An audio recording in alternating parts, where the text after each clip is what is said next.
அகமகிழ்ந்திருக்கும் இல்லையா? இப்போ ஆண்டோடைய வார்த்தையை கேட்க வந்திருக்கீங்க, ஆசையோட கேட்க வந்திருக்கீங்க. அவரை போற்றி புகழ்ந்து அந்த நேரத்துல நம்மளோட மனது எப்படி இருக்கு? சந்தோஷமா இருக்கு. மனது சந்தோஷமா இருக்கு. மனது சோகமா இருக்குமா? சோகம் வராதா? நீங்க சோகமா இருக்கும்போது என்ன சொல்வீங்க? மனசுல சோகமா இருக்குன்னு சொல்வீங்களா? நான் சோகமா இருக்கிறேன்னா அந்த சோகம் எங்க இருக்கு? மனசுலதான் இருக்கு. நான் கோபமா இருக்கேன்னா அது எங்க இருக்கு? மனசுலதான் இருக்கு. ஆனந்தமா இருக்கேன்னா எங்க இருக்கு? மனசுலதான் இருக்கு. இன்னைக்கு நம்ம மனசை பத்தி தான் படிக்க போறோம். இந்த மனசு நமக்கு ஆண்டவர் கொடுத்திருக்க இந்த மனசு இது எப்படிப்பட்டது அப்படின்னாக்கா, சந்தோஷிக்குது, கோபப்படுது, துக்கப்படுது, எரிச்சல் படுது, வேதனைப்படுது, பொறாமப்படுது, எல்லாமே இந்த மனசு தான். அப்ப இந்த மனசுக்குள்ள எப்பொழுதுமே ஒரு போராட்டம் நடந்துட்டே இருக்கு. இந்த போராட்டம் நடக்குது நமக்கு தெரியறது இல்ல. சந்தோஷமா நான் சந்தோஷமா இருக்கேன், எனக்கு கோபமா இருக்கிறேன்னு நினைச்சுக்கிறோம். அதோட அங்க நிக்கல. அங்க என்ன நடந்துட்டு இருக்கு அப்படின்னு சொல்லி பாத்தீங்கன்னா, ஒரு போராட்டம் நடந்துட்டே இருக்கு. இந்த போராட்டத்துக்குள்ள நம்ம போய்கிட்டே இருக்கோம். நமக்கு தெரியாமலே இருக்கு. நம்ம போராடுறோம்னு தெரியாம போராடுறோம். எப்படி இருக்கோம் பாருங்களேன். நம்ம போராடிக்கிட்டு இருக்கோம், தெரியாம போராடிக்கிட்டு தான் இருக்கோம். இந்த போராட்டம் எங்க நடந்துட்டு இருக்கு? நம்ம மனசுல நடந்துட்டே இருக்கு. ஆனா நம்ம அதை அறியாம இருக்கோம். அதனாலதான் ஆண்டோடைய வார்த்தை சொல்லுது, ஹோசேயா 4:6 என்ன சொல்லுது அப்படின்னா, அறியாமையினால என் மக்கள் அழிந்து போகிறார்கள். அதுக்கு அடுத்த வரை என்ன சொல்லுது? அவங்க ஏற்றுக்கொள்ளல, கொடுக்கப்பட்ட உண்மையை அவங்க ஏற்றுக்கொள்ளல. அறியாம இருக்கிறது ரொம்ப தப்பு. ஒரு அறியாம இருக்கலாம். எதுக்கு இருக்கலாம் தெரியுமா? இந்த உலகத்துல தேவையற்ற அநியாயங்கள், அசிங்கங்கள் இருக்கு பாருங்களேன். காது கொடுத்து கேட்க முடியல, கண்ணால பார்க்க முடியல. அப்படிப்பட்ட அசிங்கங்கள் இந்த உலகத்துல இன்னைக்கு நடந்துட்டு இருக்கு. நீங்க சோசியல் மீடியா ஓபன் பண்ணி பாத்தீங்கன்னா, ஓ இப்படி எல்லாம் கூட நடக்குமா, இப்படி எல்லாம் கூட யோசிப்பாங்களா அப்படின்னு பாக்குறீங்களா? பல காரியங்களை பாக்குறீங்கல்ல. இந்த அசிங்கங்கள் எல்லாம் தெரிஞ்சுக்காம இருக்கிறது நல்லது. அறியாமையில இருக்கணும்னா இதுல அறியாமையா இருக்கலாம், புரியுதுங்களா?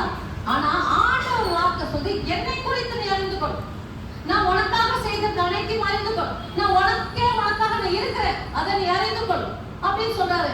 நமக்காக துடிக்கிற ஒரே இதயம் ஆண்டவருடைய இதயம் தான். நம்ம என்ன நினைச்சுக்கோமா? என் புருஷன் தான் என்ன ரொம்ப நேசிக்கிறாரு, எங்க அம்மா அப்பா தான் என்ன ரொம்ப நேசிக்கிறாங்க, இல்ல நான் தான் என் புருஷனை ரொம்ப நேசிக்கிறேன், நான் தான் என் பிள்ளைங்களை நேசிக்கிறேன் அப்படின்னு சொல்லுவோம். ஆனா ஒரு ஒரு ஒரு ஏதாவது ஒரு பாயிண்ட்ல வந்தோம்னா நம்ம அங்க நிக்க மாட்டோம். அது யாரா இருந்தாலும் தன்னை காப்பாத்திக்கதான் ஓடிட்டு இருக்காங்க. ஆமாவா இல்லையா? மீறி சொல்லலாம், நான் உனக்காக வாங்குறேன்னு. எல்லாரும் தன்னால பிடிச்சவங்க, எல்லாரும் தனக்கே தான் வாங்குறாங்க. ஏன் நமக்கு நம்ம சொல்றோம், நான் உன்னை ரொம்ப நேசிக்கிறேன், உனக்காக உயிரை கொடுக்க முடியுமா? ஓடி போயிடுவோம் இல்லையா? ஆனா நமக்காக உயிர் கொடுத்தவர் யாரு? இயேசு கிறிஸ்து ஒருத்தர் தான். அவங்க பாடும்போது அவங்க சொல்லிட்டு இருந்தாங்க இல்லையா? இப்ப நம்ம புகழ்ந்து பாடும்போது, ஆண்டவர் பாடும்போது என்ன சொன்னாங்க? நமக்காக உயிரை நம்ம கேட்க கூட இல்லை. ஆனா அவர் நமக்காக என்ன பண்ணாரு? தன் உயிரை கொடுத்தார். நம்ம கேட்காம கேட்கல. பாவிகளா இருக்கும் போதே அவர் என்ன பண்ணலாம்? தன்னை நமக்காக கொடுத்தாரு. அவருடைய அன்புக்கு ஈடு இணை கிடையாது. அந்த அன்பை நம்மளால புரிந்து கொள்ள முடியாது. அந்த அன்பின் ஆழம், அகலம், நீளம், உயரம் நமக்கு தெரியாது. நம்ம அறிவு எப்படி தெரியுமா? நம்ம அன்பு எடுத்தோமா, நீ அன்பு செஞ்சா நான் அன்பு செய்யணும், நீ கோச்சிக்க நான் கோச்சிக்க, நீ என்ன முறைச்சு பார்த்தா நான் ஒண்ணு முறைச்சு பார்க்க. இதுதான் நம்ம அன்பு. நம்ம அன்பெல்லாம் எப்படி இருக்கும்? நமக்கு நல்லது செஞ்சா அவங்க அன்பானவங்க, நம்ம எதிர்பார்க்கறது அவங்க செய்யலைன்னா அவங்க கெட்டவங்க, நம்மளால அவங்க அன்பு செய்ய முடியாது. இதுதான் நம்ம அன்பு. ஆனா ஆண்டவர் அன்பு எப்படி தெரியுமா? நான் பாக்கியா இருந்தாலும் ஒரு அன்பு செய்வார். ஒரு பாட்டு இப்ப பாடிட்டே இருந்தாங்கல்ல, அந்த 6வது அது என்ன 7வது பாட்டா ஒரு பாடல் பாடினாங்கல்ல, அதுல எனக்கு ரொம்ப தொட்ட விஷயம் என்ன தெரியுமா? படைத்தவரை இதை ஏற்றுக்கொண்டார், சிந்தப்பட்ட திரு ரத்தத்தால் பாவம் செய்யாத ஒரு மகனை போல் பார்க்கின்றார் பரமபிதா சொல்லிட்டு இருந்தாங்க. ஒரு விஷயத்த எல்லாருமே கவனிக்க தவறிட்டோம். படைத்தவர் யாரு? பிதாவானா நம்மள படைச்சாரு இல்லையா? படைச்சு ஏற்றுக்கொண்டாராம். அவர் படைச்சாரு, அவருக்கு நம்ம மீது அவ்வளவு அன்பு, அவர் நம்ம ஏற்றுக்கொண்டார். நம்ம எப்படி இருந்தாலுமே நம்ம ஏற்றுக்கொண்டார். ஏன்னா அவர் படைத்தவர், அவர் மீது அதான் சொன்ன அதீதமான அன்பு, மெஷர் பண்ண முடியாத அன்பு, அவருடைய அன்பு ஏற்றுக்கொண்டார். சிந்தப்பட்ட திரு ரத்தத்தால் பாவம் செய்யாத ஒரு மகனை போல பார்க்கின்றார் பரமபிதா. யாரோட ரத்தம் சிந்தப்பட்டதான்? Very good. இயேசு கிறிஸ்துவோட பரிசுத்த ரத்தம் நமக்கு சிந்தப்பட்டது. ஏன் சிந்தப்பட்டது? நம்ம பாவத்திற்கு பரிகாரம் அவருடைய ரத்தம் சிந்தப்படும்.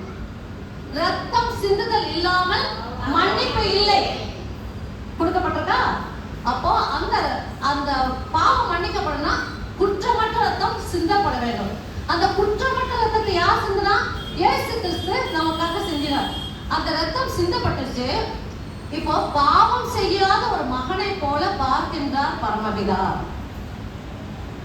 எத்தனை பேர் இதை நம்புறீங்க? நான் என்ன நான் பாவம் செய்ய நல்ல இங்க பாருங்க, மற்றவங்களுக்காக சொல்லுறேன், உங்களுக்காகவே சொல்லணும். நான் பாவமே செய்யல அப்படின்னு சொல்லி பரமபிதா என்ன பார்க்கறான்னு எத்தனை பேர் நம்புறீங்க? கை தூக்குங்க பார்க்கலாம். பாவமே செய்யலன்னு உங்களை பார்க்கறாரா? காலையில் சண்டை போட்டீங்களா? இருக்கிறது யாரை பார்த்தா பொறாமட்டீங்களா? ஒரு பொய் கூட சொல்லலையா? சொன்னீங்களா? சொல்லியா? சொல்லுங்க. பாவம் செய்யாத மகனை போல பரமபிதா பார்க்கிறாரு. எத்தனை பேர் அதை நம்புறீங்க? உண்மையா சொல்லணும். உட்காந்துருக்கவங்களா சொல்றாரு. எத்தனை பேர் நம்புறீங்க பாவம் செய்யாத மகனை போல என்ன பார்க்கிறாருன்னு? எத்தனை பேர் நம்புறீங்க? கை தூக்குங்க. எத்தனை பேர் நம்புறீங்க நான் பாவமே செய்யணும் ஆண்டவர் என்ன பார்க்கறான்னு சொல்றது யாரு? கை தூக்குனவங்களும் பயந்துட்டாங்க. ஒரே ஒருத்தர் தான், உங்களை மட்டும். நீங்க நினைக்கிறீங்க எல்லாருமா நீங்க உங்க சாப்பாடை நீங்க தான் சாப்பிட முடியும். மற்றவங்க சாப்பாடு சாப்பிட முடியுமா? எல்லாரும் சொல்லலாம். உங்களுக்கு சொல்லுங்க. அப்படி உங்க பாக்குறாரா? நீங்க பாவமே செய்யலையா? அப்படியே அப்படி பாக்குறாரு உங்களை.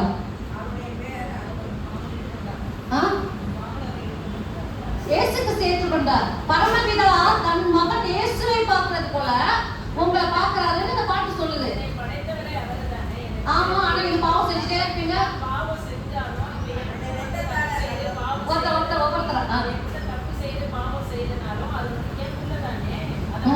அதனால பரவாயில்ல விட்டுறீங்களா?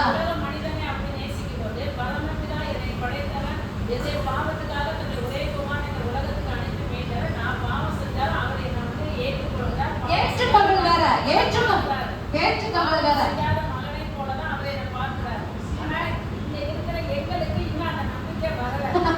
அதான் கேள்வியா கேட்கிறோம். அதுதான் எனக்கு அந்த கடைசியா சொன்னீங்க ஒரு பாயிண்ட்.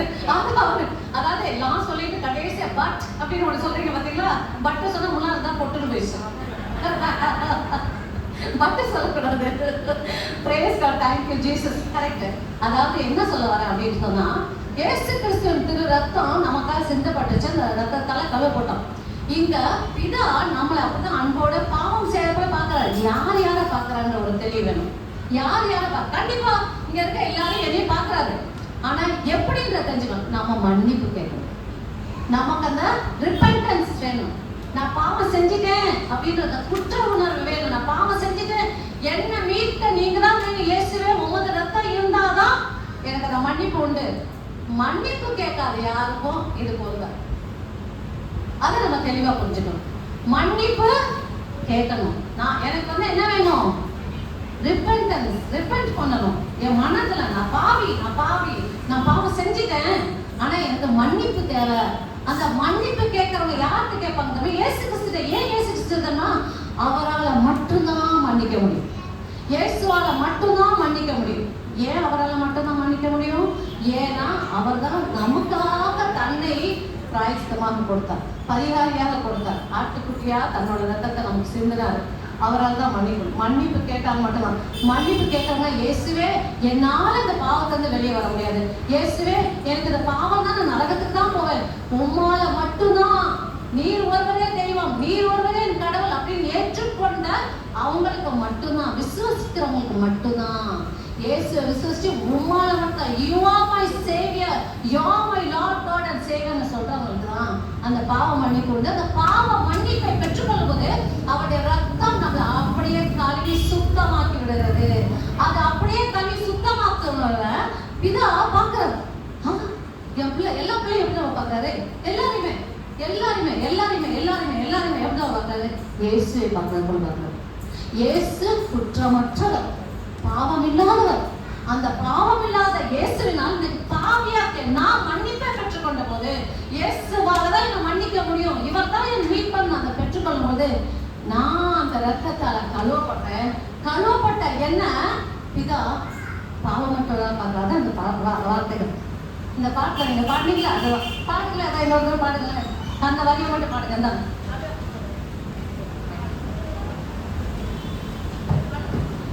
படைத்தவரே என்னை ஏற்றுக்கொண்டார், சிந்தப்பட்ட திரு ரத்தத்தால்.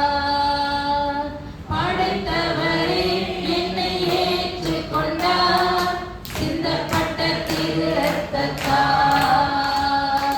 பாவம் செய்யாத ஒரு மகனை போல பார்க்கின்ற பரமபிதா. பாவம் செய்யாத ஒரு மகனை போல பார்க்கின்ற பரமபிதா. ரத்தம் ஜெயம், ரத்தம் ஜெயம், இயேசு கிறிஸ்துவின் ரத்தம் ஜெயம். ரத்தம் ஜெயம், ரத்தம் ஜெயம், இயேசு கிறிஸ்துவின் ரத்தம் ஜெயம்.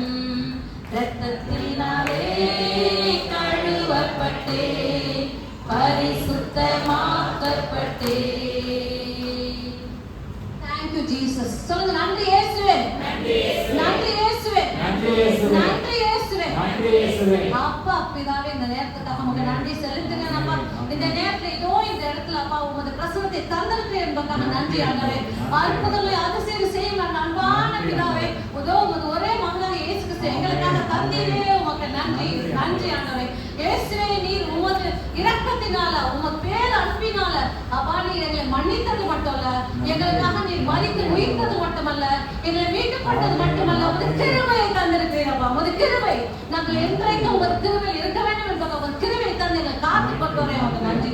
இந்த நேரத்தில் அப்பா இதை செய்தி கேட்க வந்திருக்க ஒவ்வொருவரையும் கண்ணோக்கி பாருமாப்பா. ஒவ்வொருடைய இதயத்தில் நீ பேசுமாப்பா.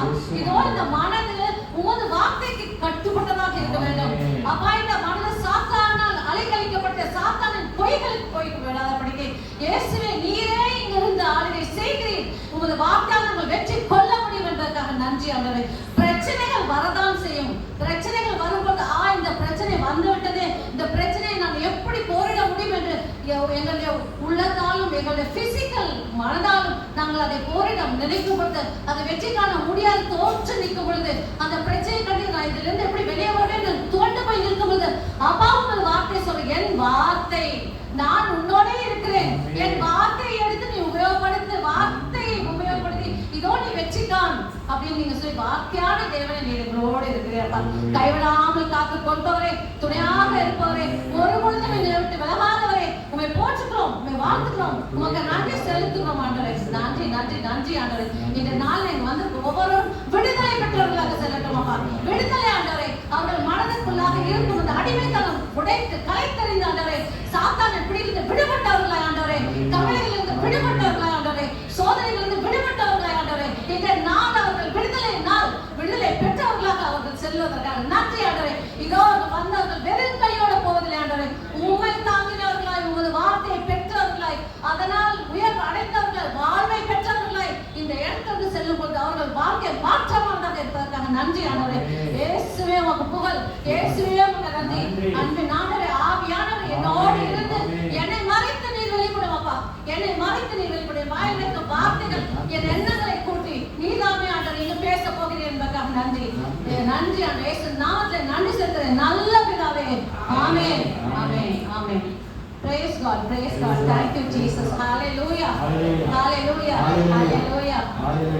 இன்னைக்கு நம்ம நான் சொல்லியிருந்தேன், மனதை பத்தி தான் உங்களுக்கு சொல்லியிருந்தேன். இந்த மனது எப்படிப்பட்டதுன்னா, நம்மள ஒரு அந்த மனதை நமக்கு வந்து ஆள தெரியணும். இந்த மனதை எப்படி ஆள போறோம்னாக்கா வார்த்தையால் ஆளணும். நம்ம எல்லாரும் நான் சொன்னேன் அறியாமையினால அழிந்து போறோம் அப்படின்னு சொன்னேன்.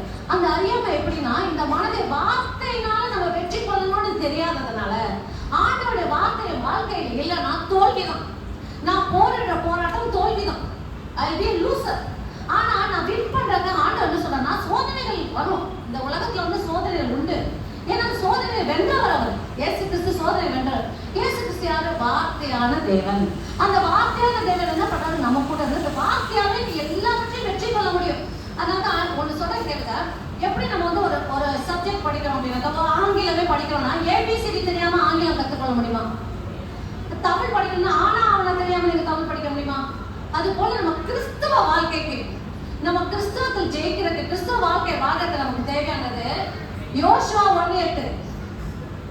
யோசுவா 1:8 நமக்கு மண்டையில இருக்கணும். இதுதான், அதுதான் ஃபார்முலா மாதிரி.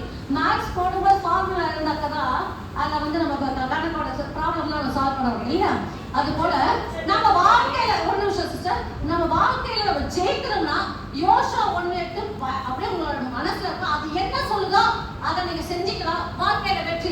சத்தமா வாசி, அவங்க மைண்ட் இருங்க. இந்த திருச்சட்ட நூலை உன் முன்னின்று அகற்றாதே. இந்த திருச்சட்ட நூலை உன் முன்னின்று அகற்றாதே. இந்த திருச்சட்ட நூல்னா என்னது? ஆண்டோட இறை வார்த்தை இல்லையா? இந்த திருச்சட்ட நூலை உன் முன்னின்று அகற்றாதே. இரவும் பகலும் இதனை தியானம் செய்து, கவனிங்க, இரவும் பகலும் இதை தியானம் செய்து. எப்பலாமா? இரவும் பகலும். அப்படின்னா 24 மணி நேரம். அப்படின்னா 365 நாளும். லீப் இயரையும் சேர்த்து சொல்றேன், 366 நாள். ஓகேயா? அப்போ எல்லா நேரமும் நம்ம சுவாசிக்கிறோமா? சுவாசிக்கிறோமா? எல்லாம் சுவாசிக்கிறோமா? இந்த சுவாசம் நின்று போச்சுன்னா என்ன ஆகும்? அவ்வளவுதான், அவ்வளவுதான் இல்லையா? இந்த சுவாசம் போல ஆண்டோடைய வார்த்தையை நான் தியானம் பண்ணணும். இரவும் பகலும் நான் இதை தியானம் செய்து இதில் எழுதியுள்ள அனைத்தையும் அதில் எழுதி உள்ளவாறு, அதுல என்ன எழுதிருக்கு? டைரக்ஷன்ஸ் கொடுத்துருக்கு. நம்ம வாழ்க்கைக்கான டைரக்ஷன், நான் எப்படி வாழணும்ன்றதுக்கான டைரக்ஷன். இயேசுக்கு என்ன சொல்ற? நான் இங்க வந்தது உனக்கு வாழ்வு தரேன். ஆனா நம்மள அழிக்க வந்த யாருக்கமா சாத்தான். அவன் திருடவும் கொல்லவும் அழிக்கவும், அதுதான் அவனோட கோல். அவன் வந்து திருடுவான், நம்மளோட நிம்மதியை திருடுவான். அதுக்கப்புறம் என்ன பண்ணுவான்? அந்த நிம்மதியை போனா நம்ம அப்படியே செத்துட்டு இருப்போம் பிரச்சனைனால. கொல்லுவான், அதுக்கப்புறம் முழுசா அழிச்சிருவான் அவனுக்கு அடிமையா இருக்கு. புரியுதா? அப்போ அவன் வரதே வந்து திருடவும் கொல்லவும் அழிக்கிறதுதான். ஆனா அவன் சொன்னா வந்து வாழ்வு தரக்கு. அப்ப அந்த வாழ்வு எப்படி நான் அந்த வாழ்வை நான் வாழணும்? இந்த உலகத்துல நம்ம வாழ்தான் ஆகணும். கண்டிப்பா நமக்கு மறு உலக வாழ்க்கை இருக்கு. அந்த மறு உலக, அதாவது சாவுன்றது இந்த உலகத்துல வந்து அந்த உடல் மட்டும் தான் போயிடுது. நம்ம ஆன்மா ஆவியா இருந்த போது இயேசு கிறிஸ்துவை நம்பி ஏற்றுக்கொண்டு அவதான் என் கடவுள் சொல்லி நான் நம்பி அவர் சொன்னவாறு நான் நடந்துட்டு நான் என்ன இருக்க போறேன்.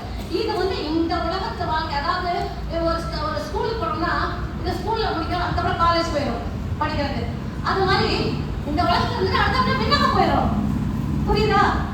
ஆண்டவருக்கு எதிர்த்து போயிட்டு இருந்தா அவர் வார்த்தைப்படி கேட்காம சாத்தான தலைவனாக்கிட்டு இருந்தாங்க, நரகத்துக்கு போயிடுவாங்க இல்லையா? அப்போ சாவுன்றது முடிவு கிடையாது. சாவுன்றது இன்னொரு தொடக்கம்.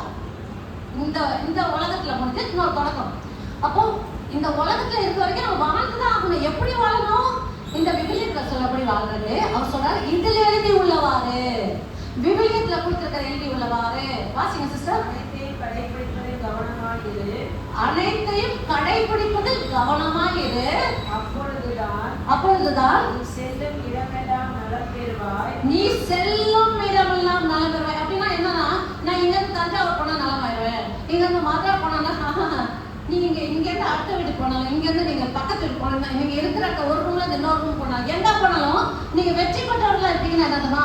உண்மையான வாழ்வோடு இருப்பீங்க, இயேசுவை தாங்கினவர்களா இருப்பீங்க, இயேசு கிறிஸ்துவை வெளிப்பட்டவர்களா இருப்பீங்க, சமாதானத்துல இருப்பீங்க, சந்தோஷத்துல இருப்பீங்க, ஆரோக்கியத்துல இருப்பீங்க, அனைத்தும் பெற்றவர்களா இருப்பீங்க அப்படின்னு சொல்றாங்க. ஹல்லேலூயா, ஹல்லேலூயா.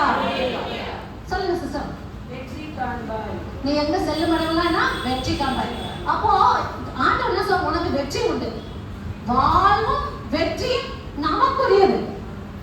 வாழ்வும் வெற்றியும் நமக்குரியது. ஆனா நம்ம எப்படி வாழ்ந்துட்டு இருக்கோம்? எப்படி வாழ்ந்துட்டு இருக்கோம்? சோகத்துல, தோல்வி விட்டுறவங்கள, மன கஷ்டத்துல வாழ்ந்துட்டு இருக்கோம். இது எதனால அப்படின்னு சொன்னாக்கா, நான் வந்து கொஞ்சம் வேகமாக சொல்லிடுறேன். பிதா வந்து ஆண்டவர் வந்து மனிதனை படைத்த போது 1:26 ஜெனசிஸ்ல ஆண்டவர் மனிதனை படைத்த போது மனிதனை எப்படி படைச்சாராம்? அவருடைய உருவலும் சாயல் படைச்சாராம். அவர் உருவலும் சாயல் படைச்சு என்ன பண்ணாரா? அதிகாரம் கொடுத்தாரு. என்ன அதிகாரம் கொடுத்தாரா? வாசிங்க சிஸ்டர். கடலின் மீன்களையும் வானத்து பறவைகளையும் கால்நடைகளையும் மண்ணுலகு முழுவதையும் நிலத்தின் ஊர்வன யாவற்றையும் ஆளட்டும் என்றார். எல்லாத்தையும் ஆளுகை செய்யறது. மனுஷனுக்கு என்ன கொடுத்தா அதிகாரம் கொடுத்து எல்லாத்தையும் ஆளுகை செய்யறாரு. அதே மாதிரி திருப்பாடல் 115 14வது வசனம் சொல்லும், விண்ணகமோ கடவுளுக்குரியது, மண்ணகமோ மனிதனுக்குரியது அப்படின்னு சொல்லிட்டாரு. இப்ப மனிதனுக்கு என்ன கொடுத்தா? பவர் கொடுத்துட்டாரு. அதிகாரம் என்ன? பவர் இல்லையா? மனிதனுக்கு அதிகாரம், பவர் கொடுத்துட்டாரு. இந்த பவர் கொடுத்தோன்னு மனிதன் என்னன்னா கடவுள் கொப்பானா, கடவுள் மாதிரி தன்ன மாதிரி கடவுள் எப்படி இருந்தாரோ கடவுளை போலே படைத்து கொடுத்தாரு. இந்த மனிதன்ட்ட பவர் இருந்துச்சு. சாத்தானுக்கு பவர் கொடுத்தாரா? இல்ல. நிறைய பேர் நினைச்சுக்கோங்க சாத்தான் ரொம்ப பவர்ஃபுல். எவ்வளவு பேர் ஏன் பேயை பார்த்து பயப்படுறாங்க? ஐயோ அது ரொம்ப பவர்ஃபுல் நினைக்கிறாங்க. பவரே கிடையாது. அவன் தோற்கடிக்கப்பட்டவன். அவனை இயேசு கிறிஸ்து தோற்கடிச்சிட்டார். கொலோசியர் 2:16 பாத்தீங்கன்னா இயேசு கிறிஸ்து சாத்தானை வென்று விட்டார். சாத்தானுக்கு பவர் கிடையாது. கடவுள் வந்து மனுஷனை படிச்சுதான் அத்தாரிட்டி கொடுத்தாரு இல்லையா? சாத்தானுக்கு பவர் கொடுக்கல, பவரே இல்ல. ஆனா அவனுக்கு யார் பவர் கொடுக்குறா தெரியுமா? யார் பவர் கொடுக்குறா? கடவுள் கொடுக்கல, கடவுள் கொடுக்கல. யார் பவர் கொடுக்குறா?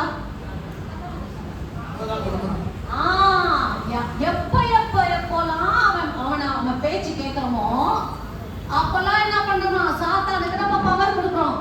முதல்ல யார் கொடுத்தா தெரியுமா? ஆதாம்.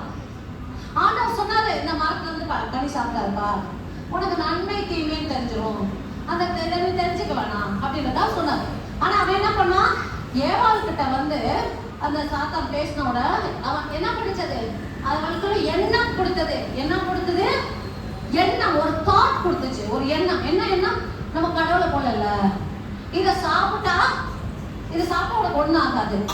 அதை ஏன் ஏவாள் முதல்ல நம்புறான்னா, ஏவாள் சொல்வா, சாத்தான் வந்து சொல்லும், கேட்கும். என்ன கேட்கணும்? கடவுள் வார்த்தைக்கு எதிராக தான் அது எப்போ பேசும். அது வந்து கேட்கறதே திருச்சி கேட்கும். என்ன கேட்கும்னா, இங்க இருக்க மரங்கள்ல இருந்து எந்த மரத்துல இருந்து நீ கனி சாப்பிடக்கூடாதா? கூட சொன்னாரு ஆண்டவர். அப்படின்னு ஆண்டவர் என்ன சொன்னாரு? இந்த ஒரு பர்டிகுலர் ட்ரீல இருந்து மட்டும் பறிச்சு சாப்பிடக்கூடாதுன்னு சொன்னாரு. யார்கிட்ட சொன்னாரு? ஆதாம் கிட்ட சொன்னாரு. ஆதாம் தான் ஏவாள் கிட்ட சொல்லிருக்காரு. ஏன்னா ஏவாள் பின்னால் தான் படைக்கப்பட்டார். அப்போ ஆதாம் தான் ஏவாள் கிட்ட சொல்லிட்டு அந்த மரத்துல இருந்து பறிக்கப்படாதுன்னு சொல்லிட்டாரு ஆண்டவர் அப்படின்னு. ஏவாள் என்ன சொல்றா? சாத்தான் வந்து எப்படி கேட்குது? திருச்சி கேட்குது. இங்க இருக்க எல்லா மரங்கள்ல இருந்து கனி சாப்பிடக்கூடாதுன்னு சொன்னாரா அப்படின்னு சொல்லுவோம். அப்போ ஏவாள் சொல், இல்ல இல்ல, இந்த மரத்துல இருந்து சாப்பிடக்கூடாது, அந்த கனியை தொட்டாலே செத்து போயிடான்னு சொல்றாரு. இது அடிஷனல் தானே? பொய் தானே? இது பொய் தானே? அவ என்ன சொல்றா? இந்த மரத்துல இருந்து தொட்டாலே செத்து போயிடும். அது சொல்லு, சாப்பிட உனக்கு ஒண்ணாகாது. அப்ப ஏவாள் என்ன பண்ணிடுவா? தொட்டு பார்த்தப்பா அது என்ன நினைச்சா? தொட்டாலே செத்து போயிடும் நினைச்சா. தொட்டு பார்த்தா அவ சாகல. அட ஆண்டவர் போய் சொல்லியிருக்கார். அவன் நினைச்சுக்கிட்டான் கனியை வந்து தானும் கடிச்சு சாப்பிட்டா, புருஷனை கொடுத்து நான் மட்டும் ஏன் போறேன், நீ சாப்பிடு அவனுக்கும் கொடுத்தா. ஆதாம் என்ன பண்ணான்? ஆதாம் தான் ஆண்டவர் சொன்ன வார்த்தையை கீழ்படிஞ்சிருக்கணும்.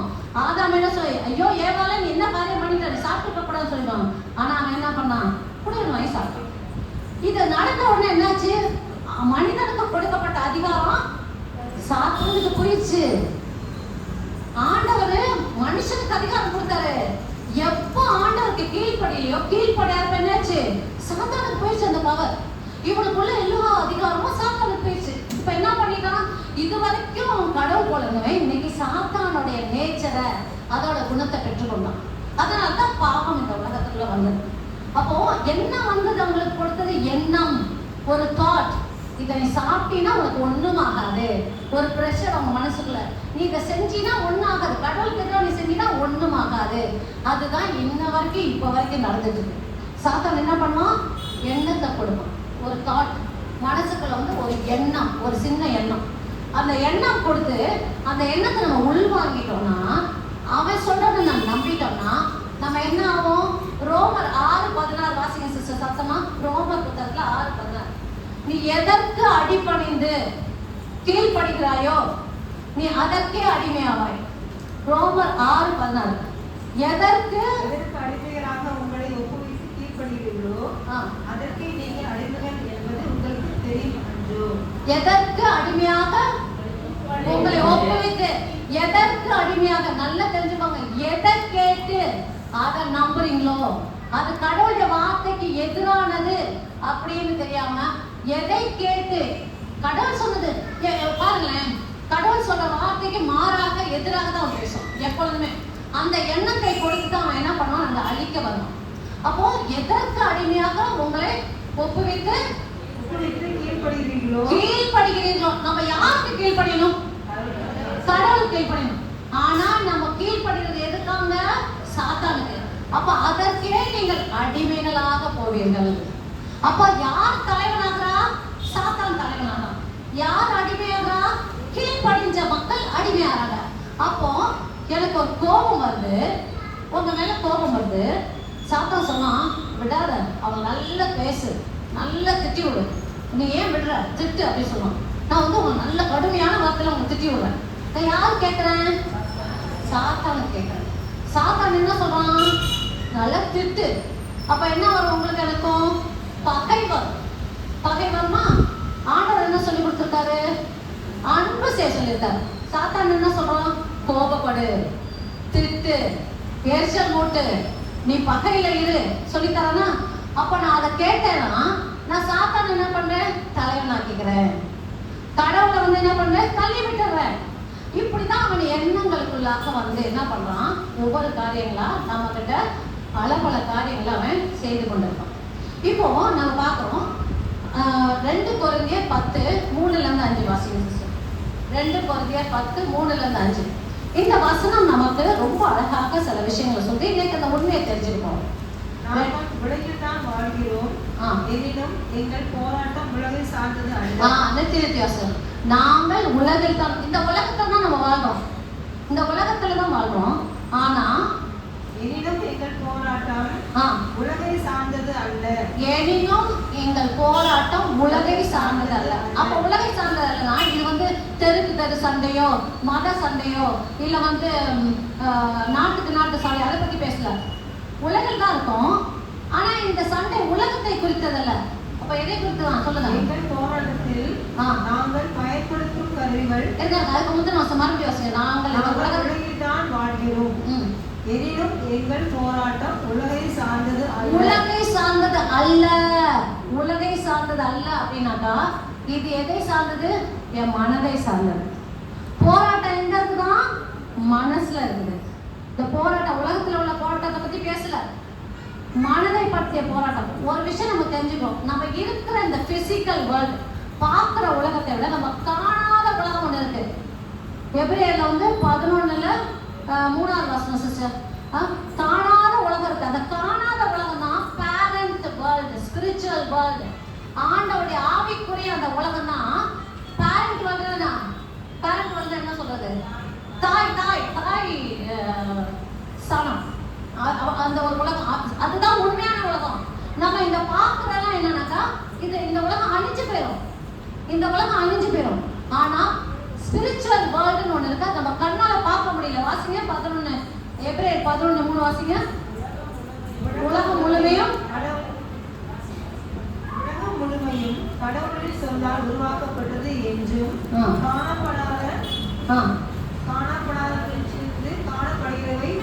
காணப்படாதவையிலிருந்து காணப்படுகிறவை உருவாகின்றன. காணப்படாத தெரியுமா? ஸ்பிரிச்சுவல் வேர்ல்டு நம்மளால அதை கண்ணால பார்க்க முடியாது. காணப்படுகிற விதமா அந்த பிசிக்கல் வேர்ல்டு நம்ம இப்ப வாழ்ந்துட்டு போல இந்த உலகம் இது நம்ம கண்ணால பார்க்க முடியுது, ஃபீல் பண்ண முடியுது, ஐம்புலன்கள் தெரிஞ்சுதான் இருக்கு இல்லையா?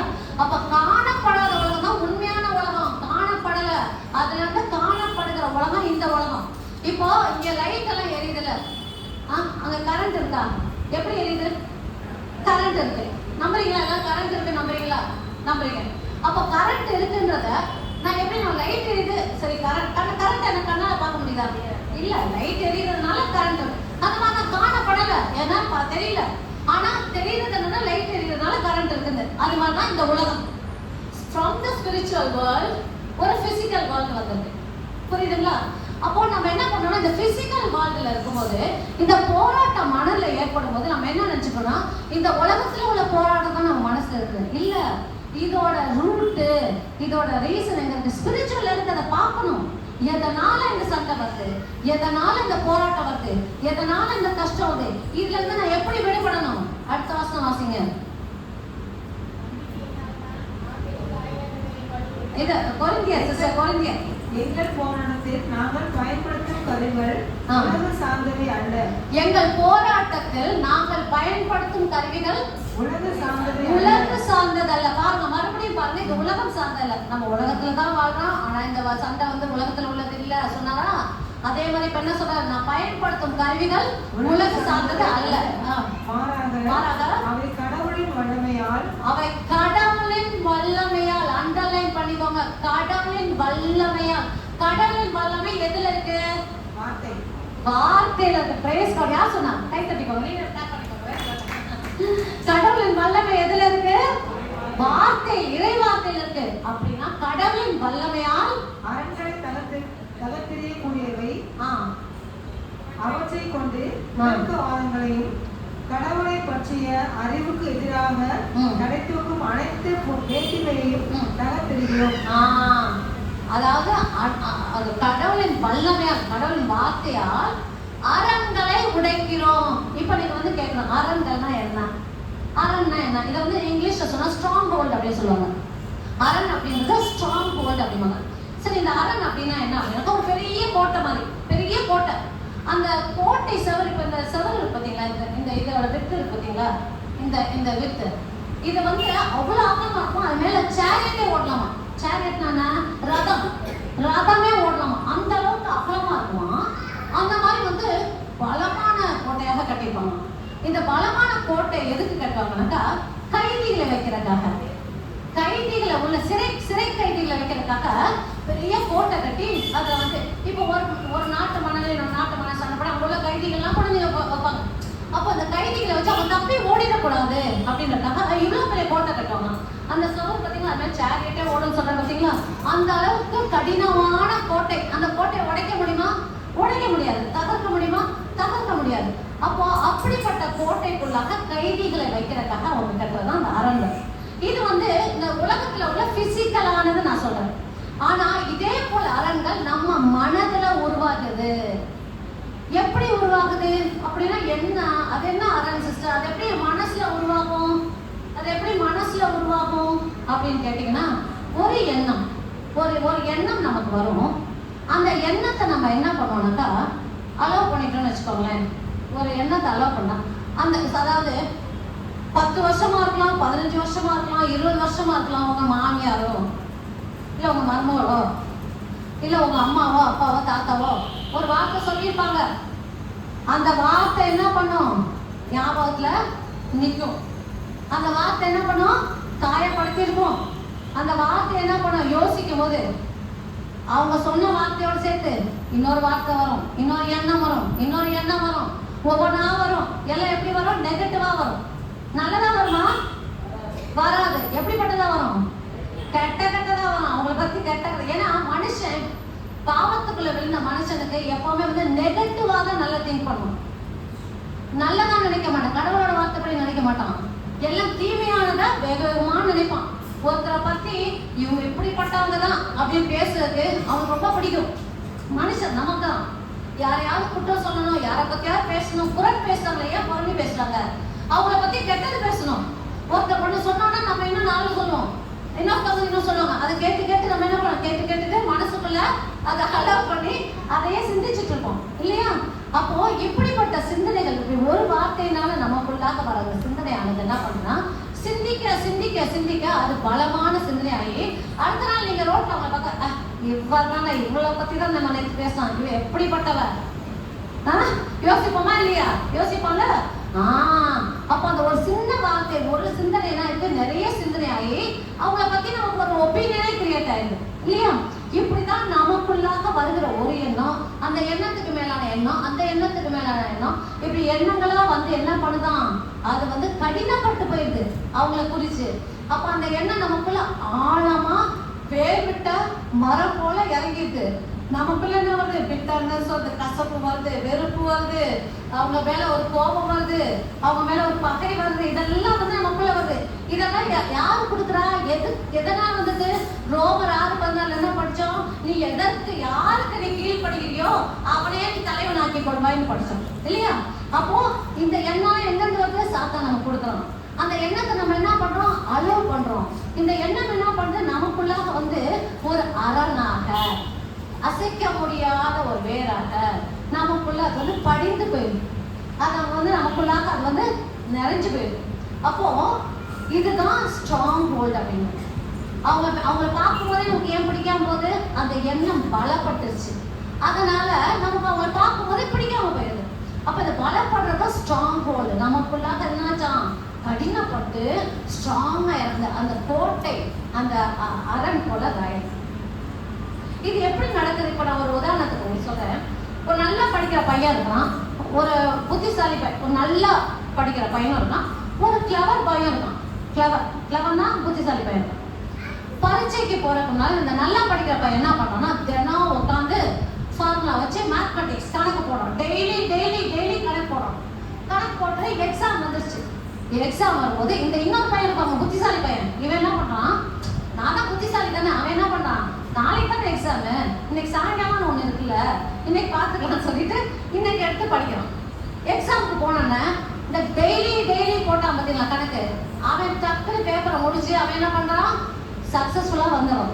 இந்த புத்திசாலி பையன் தான், இவனுக்கு அறிவெல்லாம் இருக்குதான், ஆனா இவனுக்கு அங்க போனான்னா ஃபார்முலா பார்த்தாலும் மறந்து போச்சு. என்னமோ படிச்சோமே ஞாபகம் இல்லை, மறந்து போகுது. அப்ப அவன் என்ன பண்றான், அவன் லூஸ் பண்ணிடான். இந்த நல்லா படிக்கிற பையன் தான் நம்மளும் விவிலியத்தை எடுத்து வார்த்தைகளை படிக்கும் போது, இது நம்ம ஸ்கிரிப்சர்ஸ் படிக்கிறப்ப அப்படிதான், நல்லா படிக்கிற பையன் மாதிரி தினம் ஆண்டவர் வார்த்தையை எடுத்து நம்ம படிச்சுட்டே இருந்தோம்னா நமக்கு என்ன பண்ணும், ஒரு சோதனை வரும்போது, ஒரு கஷ்டகாலம் வரும்போது அதுல இருந்து எப்படி வெளியே வரணும், எப்படி அந்த வார்த்தையை நான் பயன்படுத்தணும், ஆண்டவர் வார்த்தை என்ன சொல்றதுன்னா டக்குனு ஞாபகத்தை வந்து ஜெயிச்சுட்டு வந்துடும். இந்த புத்திசாலி பையன் போல லேசா படிச்சது அந்த பைபிள் எடுத்து வாசிக்கிறது. உங்களுக்கு தெரியுமா அந்த வாசிக்கிறது அப்படின்னு, பைபிள் வாசித்தீங்களா அப்படின்னு கேட்பாங்க. யாராவது பைபிள் படிச்சீங்களான்னு கேட்பாங்களா? கேட்கறாங்க. பைபிள் படிச்சீங்களா, அதுக்கு என்ன அர்த்தம், படிச்சீங்களா வாசிங்களா அர்த்தம். படிக்கிறது வாசிக்கிறதுக்கு என்ன வித்தியாசம் இருக்கு?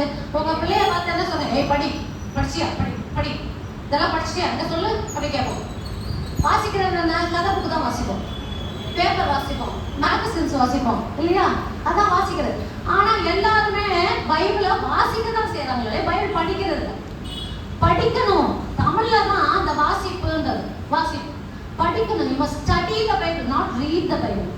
எல்லாரும் ரீட் பண்ணிட்டு போறாங்க, ஆனா you have to study the Bible. ஒரு வசனம் படிச்சாலும் அந்த வசனம் வந்து நமக்கு மண்டையில நிக்கணும். எப்படி அந்த பையன் வந்து கணக்கு போட்டானோ டெய்லி, அது போல we have to practice.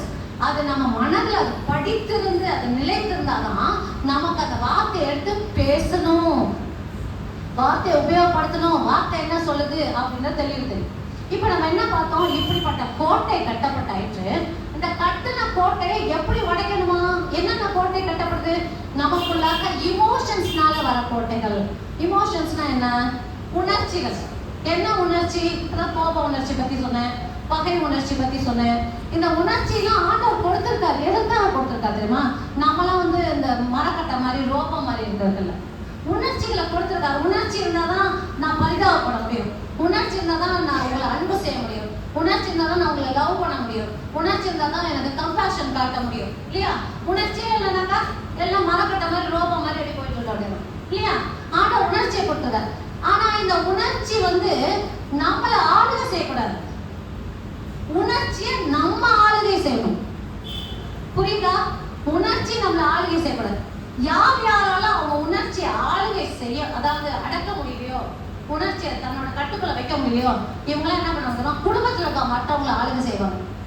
தன்னுடைய உணர்ச்சியை அவங்களால அடக்க முடியாதவங்க தான் குடும்பத்துல ஆளுகை செய்வாங்க. ஏன்னா அவங்க உணர்ச்சி அவங்களை அடக்க முடியாது, அதனால என்ன பண்ணுவாங்க, அடுத்தவங்களை அடக்குவாங்க. சரியா, உணர்ச்சியை அடக்கணும், ஆளுகை செய்யணும். நான் சொல்ற மாதிரி தான் என் உணர்ச்சிகள் கேட்கணும், என் எமோஷன்ஸ் ஃபீல் பண்ணணும். இவங்களை பார்த்து கோவப்படல, நான் கோவப்பட மாட்டேன், அந்த கோபத்தை நான் அடக்கணும். இவங்களை பார்த்து நான் வந்து பகை, ஏன்னா ஆனா வந்து தீமை செய்தவர்களுக்கு நன்மை செய்யணும்னு சொல்றாரு. அப்ப அந்த உணர்ச்சி தீமை செய்யணும்னு வருமா, நான் என்ன பண்ணும், நன்மை செய்யணும் இல்லையா. அந்த நன்மை செய்யணும்னு நான் என்ன பண்ண, ஒரு முடிவு எடுக்கணும். அப்ப ஏன் என்னோட உணர்ச்சியை நான் அடக்குறேன், அந்த உணர்ச்சி அடக்க எனக்கு தெரியணும். அப்போ இந்த உணர்ச்சியை அடக்காத போது என்ன ஆகுதுன்னா, அது எனக்கு மனதுக்குள்ள அது ஒரு அரணாக மாறுது. எப்படி அரணாக மாறுது, நான் சொன்னேன், ஒரே ஒரு எண்ணத்தை அவன் கொடுத்து அந்த எண்ணமே பல எண்ணங்களா மாறி அந்த உணர்ச்சி மிகுதியால போய் கொலை பண்றாங்களா, உணர்ச்சி மிகுதியால கொலை பண்றாங்க, உணர்ச்சி மிகுதியால ஒருத்தவங்க போய் ஆசிட் அடிக்கிறாங்க, உணர்ச்சி மிகுதியால என்னென்ன அக்கிரமம் பண்றாங்க இல்லையா.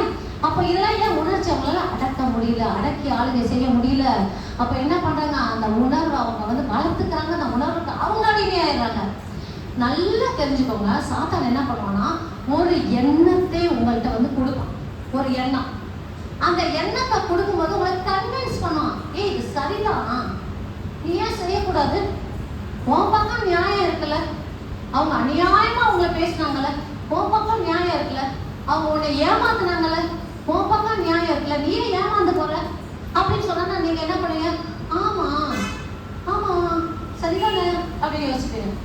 முதல்ல என்ன பண்றான்? எண்ணம் கொடுக்குறான். அப்புறம் அவன் கன்வின்ஸ் பண்றான். கன்வின்ஸ் பண்ண உடனே அந்த அந்த அதுக்கு அடுத்த என்ன பண்ணா? செயல்பட வைப்பான். சரி, என்கரேஜ் பண்ணுவான். என்கரேஜ் பண்ணுவான். இப்போ நீங்க என்ன பண்ணுவீங்க? அதனால என்கரேஜ் ஆகி அதை செய்வீங்க. செஞ்சதுக்கு அப்புறம் என்ன ஆகுங்க? அவனுக்கு அடிமை ஆயிடுவீங்க.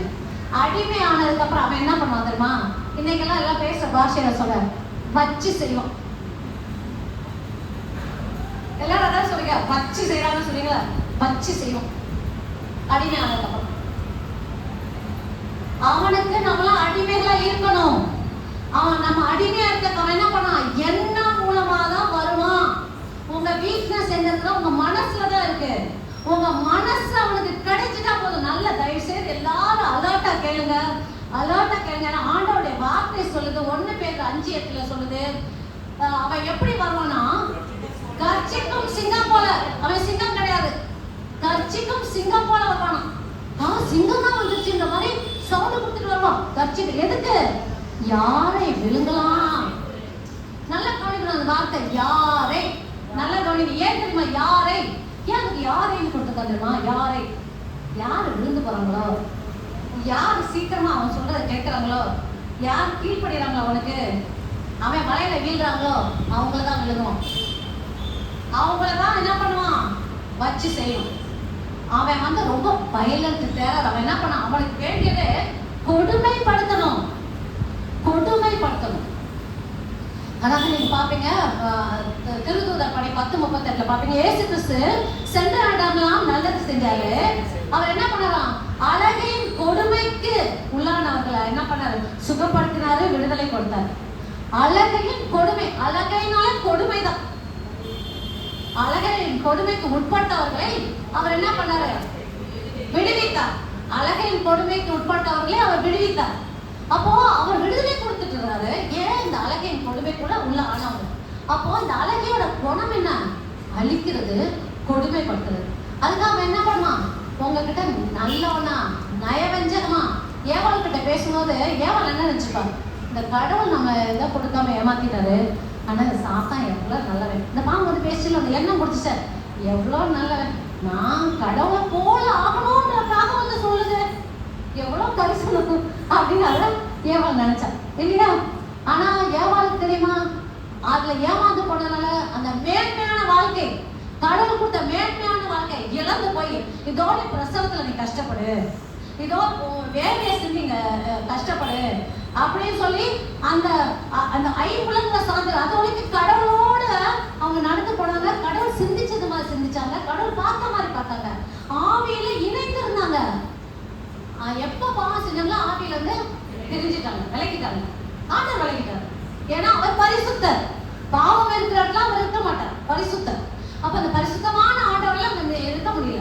அப்ப என்ன பண்ணாரு? விலகிட்டாரு, எல்லாத்தையும் இழந்து போனாங்க. எப்படி நயவஞ்சகமா வரானோ அவன் நயவஞ்சகமா வருவான், நல்லவனை போல வருவான். எதற்கு? இவங்க எனக்கு இரையாக மாட்டாங்களா? ஒரு விஷயம் தெரிஞ்சுக்கோங்க, உங்களுடைய ஒத்துழைப்பு இல்லாம நீங்க கோஆபரேட் பண்ணாம சாத்தா உங்க வாழ்க்கைக்குள்ள வரவே முடியாது, வரவே முடியாது. நம்மளுடைய ஒத்துழைப்பு இல்லாம அவன் நம்ம வாழ்க்கைக்குள்ள வரமாட்டான், வர முடியாது. அதனாலதான் அவன் என்ன பண்றான்? எண்ணத்தை கொடுக்கிறான். அந்த எண்ணங்களுக்கு நம்ம விழுந்துற போது கோபத்துக்கான எண்ணம், கசப்புக்கான எண்ணம். எபிரேயர்ல 15:12 நினைக்கிறேன் சிஸ்டர். எபிரேயர்ல 15 இல்ல எபிரேயர் இல்ல சிஸ்டர் வரும் 2 சாரி 2:15 12:13 2:15 பாருங்க.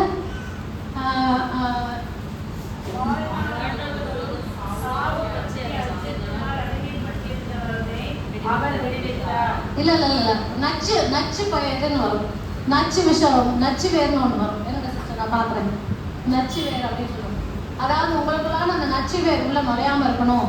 14 ஊனும் இரத்தமும் கொண்ட அப்பிள்ளைகளைப் போல அவரும் அதே 12-15 சிஸ்டர், சாரி 15, 12-15, எபிரேயர் 12-15. உங்களுள் எவரும் ஆ கடவுளின் அருளை இழந்து விடாமல் இருக்க பார்த்துக் கொள்ளுங்கள். கசப்பான நச்சுவேர் எதுவும் உங்களுக்குள் முளைத்து தொல்லை கொடுக்காதபடியும் அதனால் பலர் கெட்டு போகாதபடியும் பார்த்துக் கொள்ளுங்கள். பாத்தீங்களா என்ன சொல்லப்பட்டிருக்கு? உங்களுக்குள்ள நச்சு வேர். எது நச்சு வேரா? இந்த எண்ணம் வந்து பாத்தீங்களா? இந்த எண்ணம் என்ன மாதிரி எண்ணம்? கசப்பான எண்ணம். உங்களுள் எவரும் கடவுளின் அருளை இழந்திடாமல் இருக்க பார்த்துக் கொள்ளுங்கள். கசப்பான நச்சுவேர் எதுவும் உங்களுக்குள் முளைத்து தொல்லை கொடுக்காதபடியும் அதனால் பலர் கெட்டு போகாதபடியும் பார்த்துக் கொள்ளுங்கள். அப்போ ஆண்டோட வார்த்தை என்ன சொல்லுது? நமக்குள்ள இந்த கசப்பு நச்சுவே வரக்கூடாது. எத்தனை பேர் கசப்பு உணர்வு இல்லாம இருக்கிறீங்க? யாருமே சொல்ல முடியாது. எல்லாருக்குமே ஒரு கசப்பு உணர்வு ஒவ்வொரு காலகட்டத்துல வருது, ஒவ்வொரு நேரத்துல வருது. நம்ம கூட இருக்கிறவங்க மேல வருது, நம்மளுக்கு நெருக்கமானவர்கள் மேல வருது அந்த கசப்புன்றது. ஆனா அந்த கசப்பான நச்சுவே நமக்குள்ள இருக்கக்கூடாது. இதனால வந்து நம்ம கடவுள் அருளை வந்து மிஸ் பண்ணிடக்கூடாது அப்படின்னு ஆண்டவர் வார்த்தை சொல்லுது. ஆனா இந்த கசப்பு நமக்கு வரும்படிக்க என்ன பண்றோம்? எண்ணங்கள் நமக்குள்ள வரும். இயேசு கிறிஸ்துவே சாத்தான் வந்து சோதிக்கிறான்ல. என்ன சோதிக்கிறான்? அவர் வந்து 40 நாள் உண்ணாமல் வரும்பொழுது என்ன, ஃபாஸ்டிங் போயிட்டு அவர் வரும்போது என்ன சொல்றாங்க? இந்த கல்லெல்லாம் வந்து நீ அப்பமா மாத்து. என்ன அங்க கொடுக்குற எண்ணம் என்ன? நீ கடவுளின் மகன் என்றால், நீ கடவுளின் மகன் என்றால். ஏன்னாக்கா அதுக்கு முன்னாலதான் பார்ப்போம் இயேசு கிறிஸ்து வந்து ஞானஸ்நானம் பெற்றுட்டு வருவார். அப்ப வானம் திறந்து அங்க இருந்து என்ன சத்தம் வரும்? இவரே என் மைந்தர், இவரில் நான் பூரிப்படைகிறேன் அப்படின்னு சொல்லி, இவரே என் மைந்தர், இவரில் நான் பூரிப்படைகிறேன் அப்படின்ற வார்த்தை சொன்ன மாத்திரத்துல அது இயேசு கிறிஸ்து கேட்கிறாரு. இயேசு கிறிஸ்து கேட்கிறாரு. பாருங்க, இயேசு கிறிஸ்து பிறந்தவனே அவருக்கு எல்லாம் தெரியல. அவர் படித்து வார்த்தைகளை படித்து தான் வர்றார். நீங்க லூக்கா 2:52 பாத்தீங்கன்னா அவர் ஞானத்திலையும் அவருடைய உடல் வளர்ச்சியிலும் அவர் வந்து என்ன பண்ணாரு? அவர் செழித்து வந்தார். ஞானத்திலும் எப்படி ஞானம் வந்தது? அந்த ஞானம் யாருக்கு சொல்லிக் கொடுத்தா? அவருடைய தாய் மரியம்மை சொல்லிக் கொடுத்தது. சின்ன பிள்ளையா இருக்கும் போதே நம்ம எப்படி குழந்தைகளுக்கு கற்றுக் கொடுக்கிறோமோ அது போல மரியம்மை அவருக்கு கற்றுக் கொடுத்தாரு. எழுதப்பட்ட வார்த்தையில அவர், நீங்க சொல்லலாம் நம்மகிட்ட தானே சிஸ்டர் பைபிள் இருக்கு, எங்க அவர்கிட்ட பைபிள் இருக்கு? அவர்கிட்ட ஓலைச்சுவடி கொடுக்கப்பட்டதுல சொல்லி அவர்கிட்ட கொடுத்தா அவர் எடுத்து ஏசு ஆண்டவர் ஆவி எனக்கு என் மேலாக இருக்கிறது ஏசாயா புத்தகத்துல இருந்து இருக்கு இல்லையா? அப்போ அது என்ன பார்க்கிறோம்? அப்போ அந்த சுருள் கொடுக்கப்பட்டது அவர் எடுத்து வாசித்தார். இது போல இயேசுக்கு என்ன பண்ணார்? படித்து வந்தார். அந்த வார்த்தைகள் படித்தது நமக்கு இது வந்து ஒரு முன் உதாரணம். ஆண்டவர் நமக்கு வந்து கற்றுக் கொடுக்கிறார். இயேசு கிறிஸ்துவின் அடிச்சோடி தான் நம்ம வந்து ஃபாலோ பண்ணணும். அவர் வந்து கற்றுக் கொடுக்கிறார். அப்ப என்ன சொல்றாரு? அந்த வார்த்தை அவருக்கு கொடுக்கிற எண்ணம் என்ன? சாத்தான் என்ன கொடுக்கிறான்?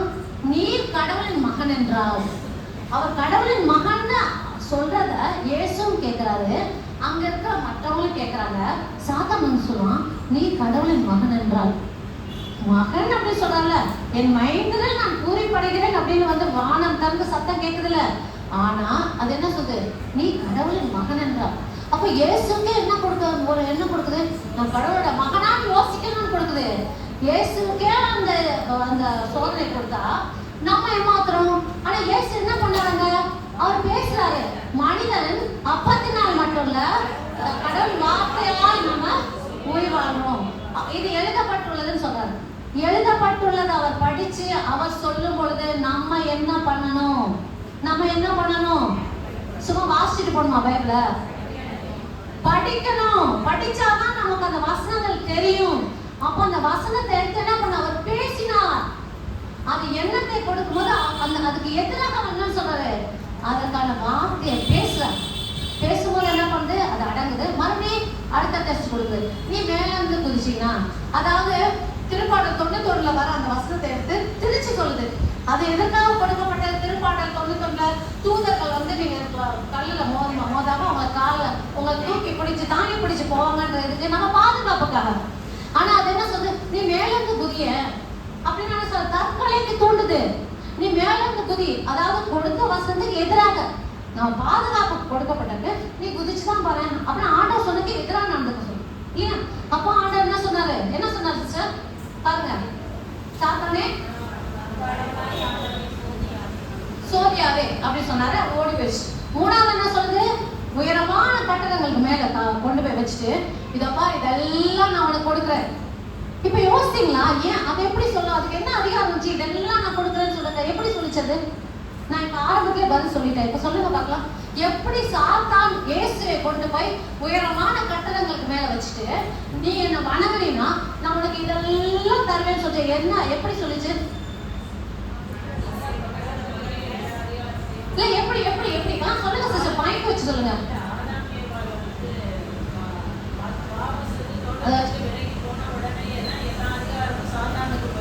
அதேதான். Very good, very good. மனுஷன் அவனுடைய அதிகாரத்தை சாத்தான்கிட்ட கொடுத்துட்டனால இன்னைக்கு இந்த உலகத்தின் கடவுளாக யார் இருந்தா? சாத்தான். இந்த உலகம் அவன் கைக்கு வந்துருச்சு. ஏன்னா நம்மளோட அத்தாரிட்டி அங்க கொடுக்கப்பட்டதுனால. அதனால அது சொல்லுது, அது கிட்ட இருக்குதான். அது சொல்லுது, நீ வந்து என் காலில் விழுந்து கும்பிட்டீங்கன்னா, சாஷ்டம் பண்ணீங்கன்னா நான் உனக்கு இதெல்லாம் கொடுக்குறேன். அப்ப அவர் என்ன சொல்றாரு? அகற்று போ சாத்தானே, உன் கடவுளாக ஆண்டவரை வணங்கி அவர் ஒருவருக்கே நீ பண்ணி செய் அப்படி சொன்னார் இல்லையா? அப்போ இயேசு கிறிஸ்துக்கு என்ன பேசணும், அந்த ஒவ்வொரு சிச்சுவேஷனுக்கு என்ன பேசணும் அப்படின்றது தெரிஞ்சது. நமக்கும் நம்மளுடைய சிச்சுவேஷன்ஸ்க்கு என்ன பேசணும், ஆண்டோடைய வார்த்தை எடுத்து எப்படி பேசணும். எண்ணங்களுக்கு எண்ணங்களால சண்டை போட முடியாது. ஒரு நல்ல, அதாவது எனக்கு வந்து ஒரு கெட்ட எண்ணம் வந்துச்சுன்னு வச்சுக்கோங்க, நான் நல்ல நல்ல எண்ணமா உட்காந்து யோசிக்கிறேன், யோசிச்சே வராது. எண்ணங்களை எண்ணங்களால போராட முடியாது. எண்ணங்களை வார்த்தையால, என்ன வார்த்தையால? கடவுளின் வார்த்தையால அதை அடித்து இது பண்ண. அதுதான் வாசிங்க 2 Corinthians 10:5 10:5 என்ன சொல்லுது?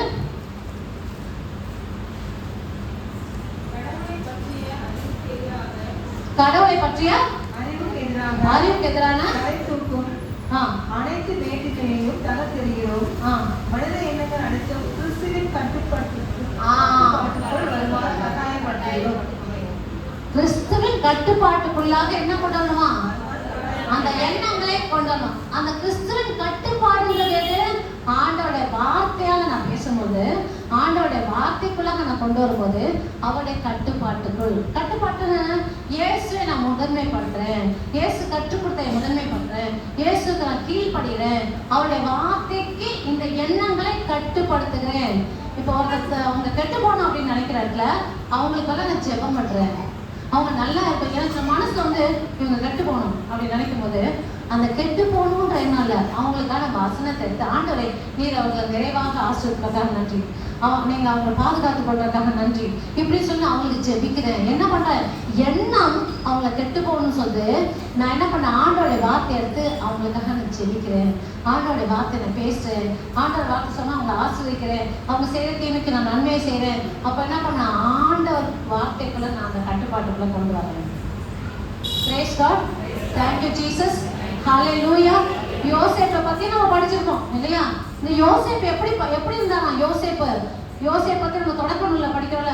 அந்த யோசேப்புக்கு அவனோட சகோதரர்கள் மேல கோபப்பட்டுக்கலாம்ல.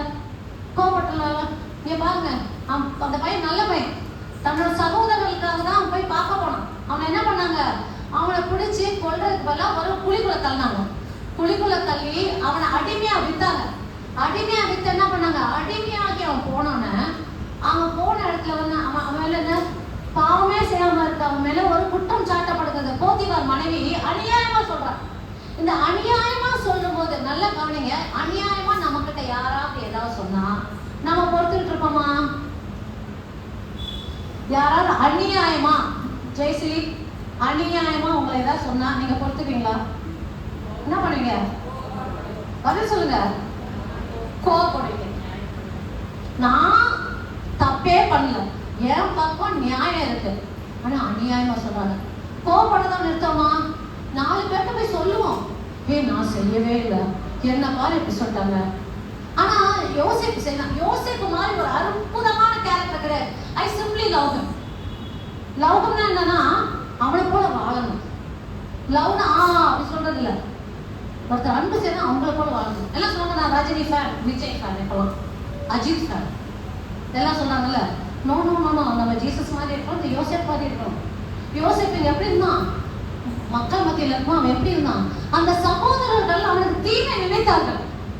அந்த போத்திபார் மனைவி அவன் மேல ஆசைப்பட்டு பழி போடுறான். ஆனா அவன் அந்த முதலாளிகிட்ட போய் சொல்லியிருக்கலாம். போத்திபார் சொல், ஐயா நான் செய்யல, உன் பொண்டாட்டி சரியில்லை சொல்லல. சொல்லல. அவனையும் மனது காயப்படுத்தல, அவளையும் காட்டி கொடுக்கல. ஆனா பனிஷ்மெண்ட்டை பெற்றுக்கொண்டான். கடவுள் அவனோடு இருந்தார். கடவுள் அவனோட, ஏன் தெரியுமா? அவனுடைய உள்ளம் தாழ்ச்சி விட்டதாக அவனுடைய எண்ணம் கடவுள் மேலதான் இருந்தது. அவன் கண்களுக்கு முன்பு அவன் பார்த்துட்டு இருக்கான், நான் பாவம் செய்ய மாட்டேன், நான் அவருக்கு எதாவது போக மாட்டேன் அப்படி சொல்றான். அதே மாதிரி அவனோட சிந்தனை எப்போதுமே கடவுளோடய இருக்கு. அவன் சிந்தனை கடவுளோட இருக்கு. ஏன்னா கடவுள் சொன்னா I make you a prosperous man. அவனுக்கு என்ன கனவு கொடுத்தாரு? எல்லா கதிரில எல்லாமே அந்த கதிர் அவன் கதிர் முன்னால வணங்கி விடுது. அப்போ நீ தான் மேன்மைப்படுத்தப்படுறன்னு ஒரு கனவு கொடுத்திருக்காரு. அந்த கனவு நிறைவாயிட்டு இருக்குல்ல. பார்த்தா அவன் ஒண்ணுல புலிக்குள்ள கிடக்குறான், அடுத்தாப்புல ஜெயிலுக்குள்ள கிடக்குறான். அவன் நிலைமை எப்படி இருக்கு? நம்ம ஆண்டவர் வார்த்தை அவன் எடுத்து நம்ம நிலைமை மாறாம வந்து நம்ம என்ன சொல்றோம்? ஆண்டவரே, என்ன ஆண்டவரே இப்படி என்ன படுத்துறீங்களே அப்படின்னு கேட்போம். ஆனா அவன் என்ன பண்ணான்? பொறுமையோட, என் ஆண்டவர் எனக்கு சொன்னதை கண்டிப்பாக நிறைவேற்றுவாங்க நம்பிக்கையோட இருந்தான். பிறர் மீது அவன் குற்றப்படுத்தல, கோபப்படல, பகை உணர்வு வளர்த்து கொள்ளல. நம்ம இப்ப எபிரேயர்ல பார்த்தோம்னா நச்சு வேறு அவனுக்குள்ள வரல. அந்த நச்சு வேறு அவனுக்குள்ள வரல பாருங்க. சகோதரர் மேல ஒண்ணுமே வரல பாருங்க. அங்க போய் இருக்கும்போது என்ன ஆகும்? 2 பேரோட கனவை தீர்த்து வைக்கிறான். அவங்க 2 பேரும் அவங்க வேலையை பார்த்து போனாங்க. இவனை பத்தி சொல்லவே காத்திருக்கிறான். அப்பவும் ஐயோ எங்க 2 பேர் சொன்னேன், எங்க 2 பேர் நமக்கு ரெக்கமெண்ட் பண்ணலையே சொல்லல, காத்திருக்கிறான். ஆனா அந்த காலம் ஆண்டவர் என்ன பண்றாரு? அவனை உயர்த்துறார். உள்ளத்தை பார்க்கிறவர் ஆண்டவர், முகத்தை பார்க்கிறவர்ல. உன் உள்ளம் தாழ்ச்சி உள்ளதா இருக்கான்னு பார்த்து அந்த தாழ்ச்சி உள்ளவனை அவர் உயர்த்துகிறார். நம்ம தாழ்ச்சி விட்டுனா உயர்த்துகிறார். Praise God. Thank you Jesus. Hallelujah. அப்ப அந்த யோசேப்பை உயர்த்தும் போது இந்த யோசேப்பு உயர்ந்துட்டான். அவன் என்ன பண்றான்? அவன் தன்னோட சகோதரர்கள்ட்ட அன்பை தான் காட்டுறான். ஒரு இடத்துல கூட அவன் உணர்ச்சிகளுக்கு அடிமையானவனாக இல்ல. யோசேப்போட இடத்துல நீங்க இருந்து பாத்தீங்கன்னா அந்த இடத்துல என்னென்ன பண்ணிருப்பீங்கன்னு யோசிச்சு பாருங்க. ஆனா அவன் அதெல்லாம் செய்யல. அவன் உணர்ச்சிகளுக்கு அடிமையாகல. உணர்ச்சிகள் அவனுக்கு அடிமையாக இருந்தது. அதனால அவன் வெற்றி பெற்றான். ஆண்டவருடைய வார்த்தை இரவும் பகலும் தியானித்தால் நீ செல்லும் இடமெல்லாம் வெற்றி பெறுவாய் நான் படிச்சோம். ஆண்டவரோட உறவு அவனுக்கு பலப்பட்டு இருந்ததுனால அவன் என்ன பண்ணான்? அவன் வெற்றி பெற்றவனாக இருக்கிறான். அப்போ ஒரு வசனம், ரொம்ப அழகான ஒரு வசனம் பாருங்க. 50வது சிஸ்டர், 50:19 நினைக்கிறேன். தொடக்க நூல்ல 50:19 நினைக்கிறேன். அந்த வசனம் அவர்களிடம் அஞ்சாதீர்கள், நான் கடவுளுக்கு இணையானவனா? நான் கடவுளுக்கு இணையானவனா, அஞ்சாதீங்க. பாருங்களேன், அது ரொம்ப அழகா இருக்கு. எங்க பாருங்க அந்த வசனம், அஞ்சாதீர்கள், நான் கடவுளுக்கு இணையானவனா. அச்சம் யார்கிட்ட இருக்கணும்? கடவுள்கிட்ட இருக்கணும். அஞ்சாத என்ன பார்த்து ஏன் பயப்படுற? ஆனா நம்ம எப்படி பார்ப்போம்? என்ன பார்த்து பயப்படுற? நான் இந்த போஸ்ட்ல இருக்கேன், நான் இந்த வீட்டுல மூத்த மருமகளா இருக்குதா? நான் மூத்த மருமகளா மூத்த மகனா தான் மூத்த மகன். எனக்கான உரிமை கொடு. Yes or no? உண்டு தானே? இல்ல, நமக்கு எல்லாமே என்ன பண்ணணும்? எல்லாரும் அடி பண்ணிடணும், நமக்கு முக்கியத்துவம் கொடுக்கணும் இல்லையா? ஆனா யாருக்கு அஞ்சணுமா? நமக்கு எல்லாமே அஞ்சணும்னு நினைப்போம். ஆனா யாருக்கு அஞ்சணுமா? அஞ்சாத நான் கடவுளுக்கு இணையானவனா அப்படின்னு கேட்கும்போது கடவுளுக்கு அஞ்சினது. கடவுளுக்கு அஞ்சினா பயந்து நடந்து சொல்ல, அந்த ரெவரன்ஸ் மரியாதை. கடவுளுக்கு அஞ்சுங்கள். அடுத்த வாசிங்க சிஸ்டர். நீங்கள் எனக்கு தீமை செய்ய நினைத்தீர்கள். நல்லா பாருங்க, நல்லா கவனிங்க. நீங்கள் எனக்கு தீமை செய்ய நினைத்தீர்கள். நமக்கு எத்தனை பேர் தீமை செய்ய காத்திருக்காங்க? எத்தனை பேர் தீமை செஞ்சிருக்காங்க? இப்ப யோசித்தீங்கன்னு வச்சுக்கோங்களேன், டக்குன்னு எல்லா நெகட்டிவ் தாட்ஸும் வந்துடும். அப்புறம் அதுவே நமக்கு ஒரு ஸ்ட்ராங் ஹோல்ட் ஆயிடும் இல்லையா? அப்போ அந்த எண்ணமே வரக்கூடாது. அந்த நச்சுவே நமக்குள்ள வரக்கூடாது. அந்த பிட்டர்னஸே நமக்குள்ள வரக்கூடாது. அந்த அனிமாசிட்டி ஆங்கிரியா வரக்கூடாது அப்படின்றத சொல்றாரு. அப்போ நீங்கள் எனக்கு தீமை செய்ய நினைத்தீர்கள், ஆனால் கடவுள் அதை இன்று நடப்பது போல் நடப்பது போல் திரளான மக்களுக்கு ஆசீர்வாதமாக காக்கும் பொருட்டு நன்மையாக மாற்றி மாற்றிவிட்டார். நீ தீமையை நினைச்ச ஆண்டவருக்கு நன்மையா மாற்றிட்டார். Praise God. Thank you Jesus. Hallelujah. எத்தனை பேருக்கு பிற தீமையாக நினைக்கிறது உங்களுக்கு நன்மையாக நடக்கணும்னு நினைக்கிறீங்க? கையை தூக்கி சொல்லுங்க, ஆண்டவரே இன்றைக்கு நான் ஒப்பு கொடுக்கிறேன். ஆண்டவரே இந்த நாள்ல நான் யார் மேலே பகை வைத்துக் கொள்ள மாட்டேன். நான் பகை வைத்துக் கொண்ட எல்லாரையும் நான் மன்னிக்கிறேன். நான் பகையோட நினைச்ச எல்லாரும் நான் மன்னிக்கிறேன். எனக்கு தீமை செய்தவர்களை நான் இன்னைக்கு ஆசீர்வதிக்கிறேன். ஆண்டவர் நீர் அவர்கள் நிறைவாக ஆசீர்வதிங்க. அவர்களுக்கு இரட்டிப்பான நன்மையை கொடுங்க. Praise God. Thank you Jesus. Hallelujah. Hallelujah. மன்னிக்கிறது கஷ்டமான விஷயம் தெரியுமா? மன்னிக்கிறது ஈஸியா? மன்னிக்கிறது கஷ்டமான விஷயம். மன்னிக்கிறது சும்மா இல்ல. இயேசு கிறிஸ்து நம்மை மன்னித்தார். பாவம் செய்த நம்மள மன்னிச்சார். பாவம் மன்னிப்பு ஓகேப்பா அப்படி விட்டாரு. ஆனா மனுஷனுக்கு மன்னிப்பு கொடுக்கறது ரொம்ப கஷ்டம். ஏன் தெரியுமா? ஒண்ணு, அதுக்கான முக்கியமான காரணமே நான் மன்னிப்பை பெற்றிருக்கேன்னு நான் தெரிஞ்சுக்கிட்டாதான். பானையில இருந்து தானே அகப்பையில வரும். பானையில இருந்தா தானே சட்டியில இருந்ததுன்னா அகப்பையில வரும்.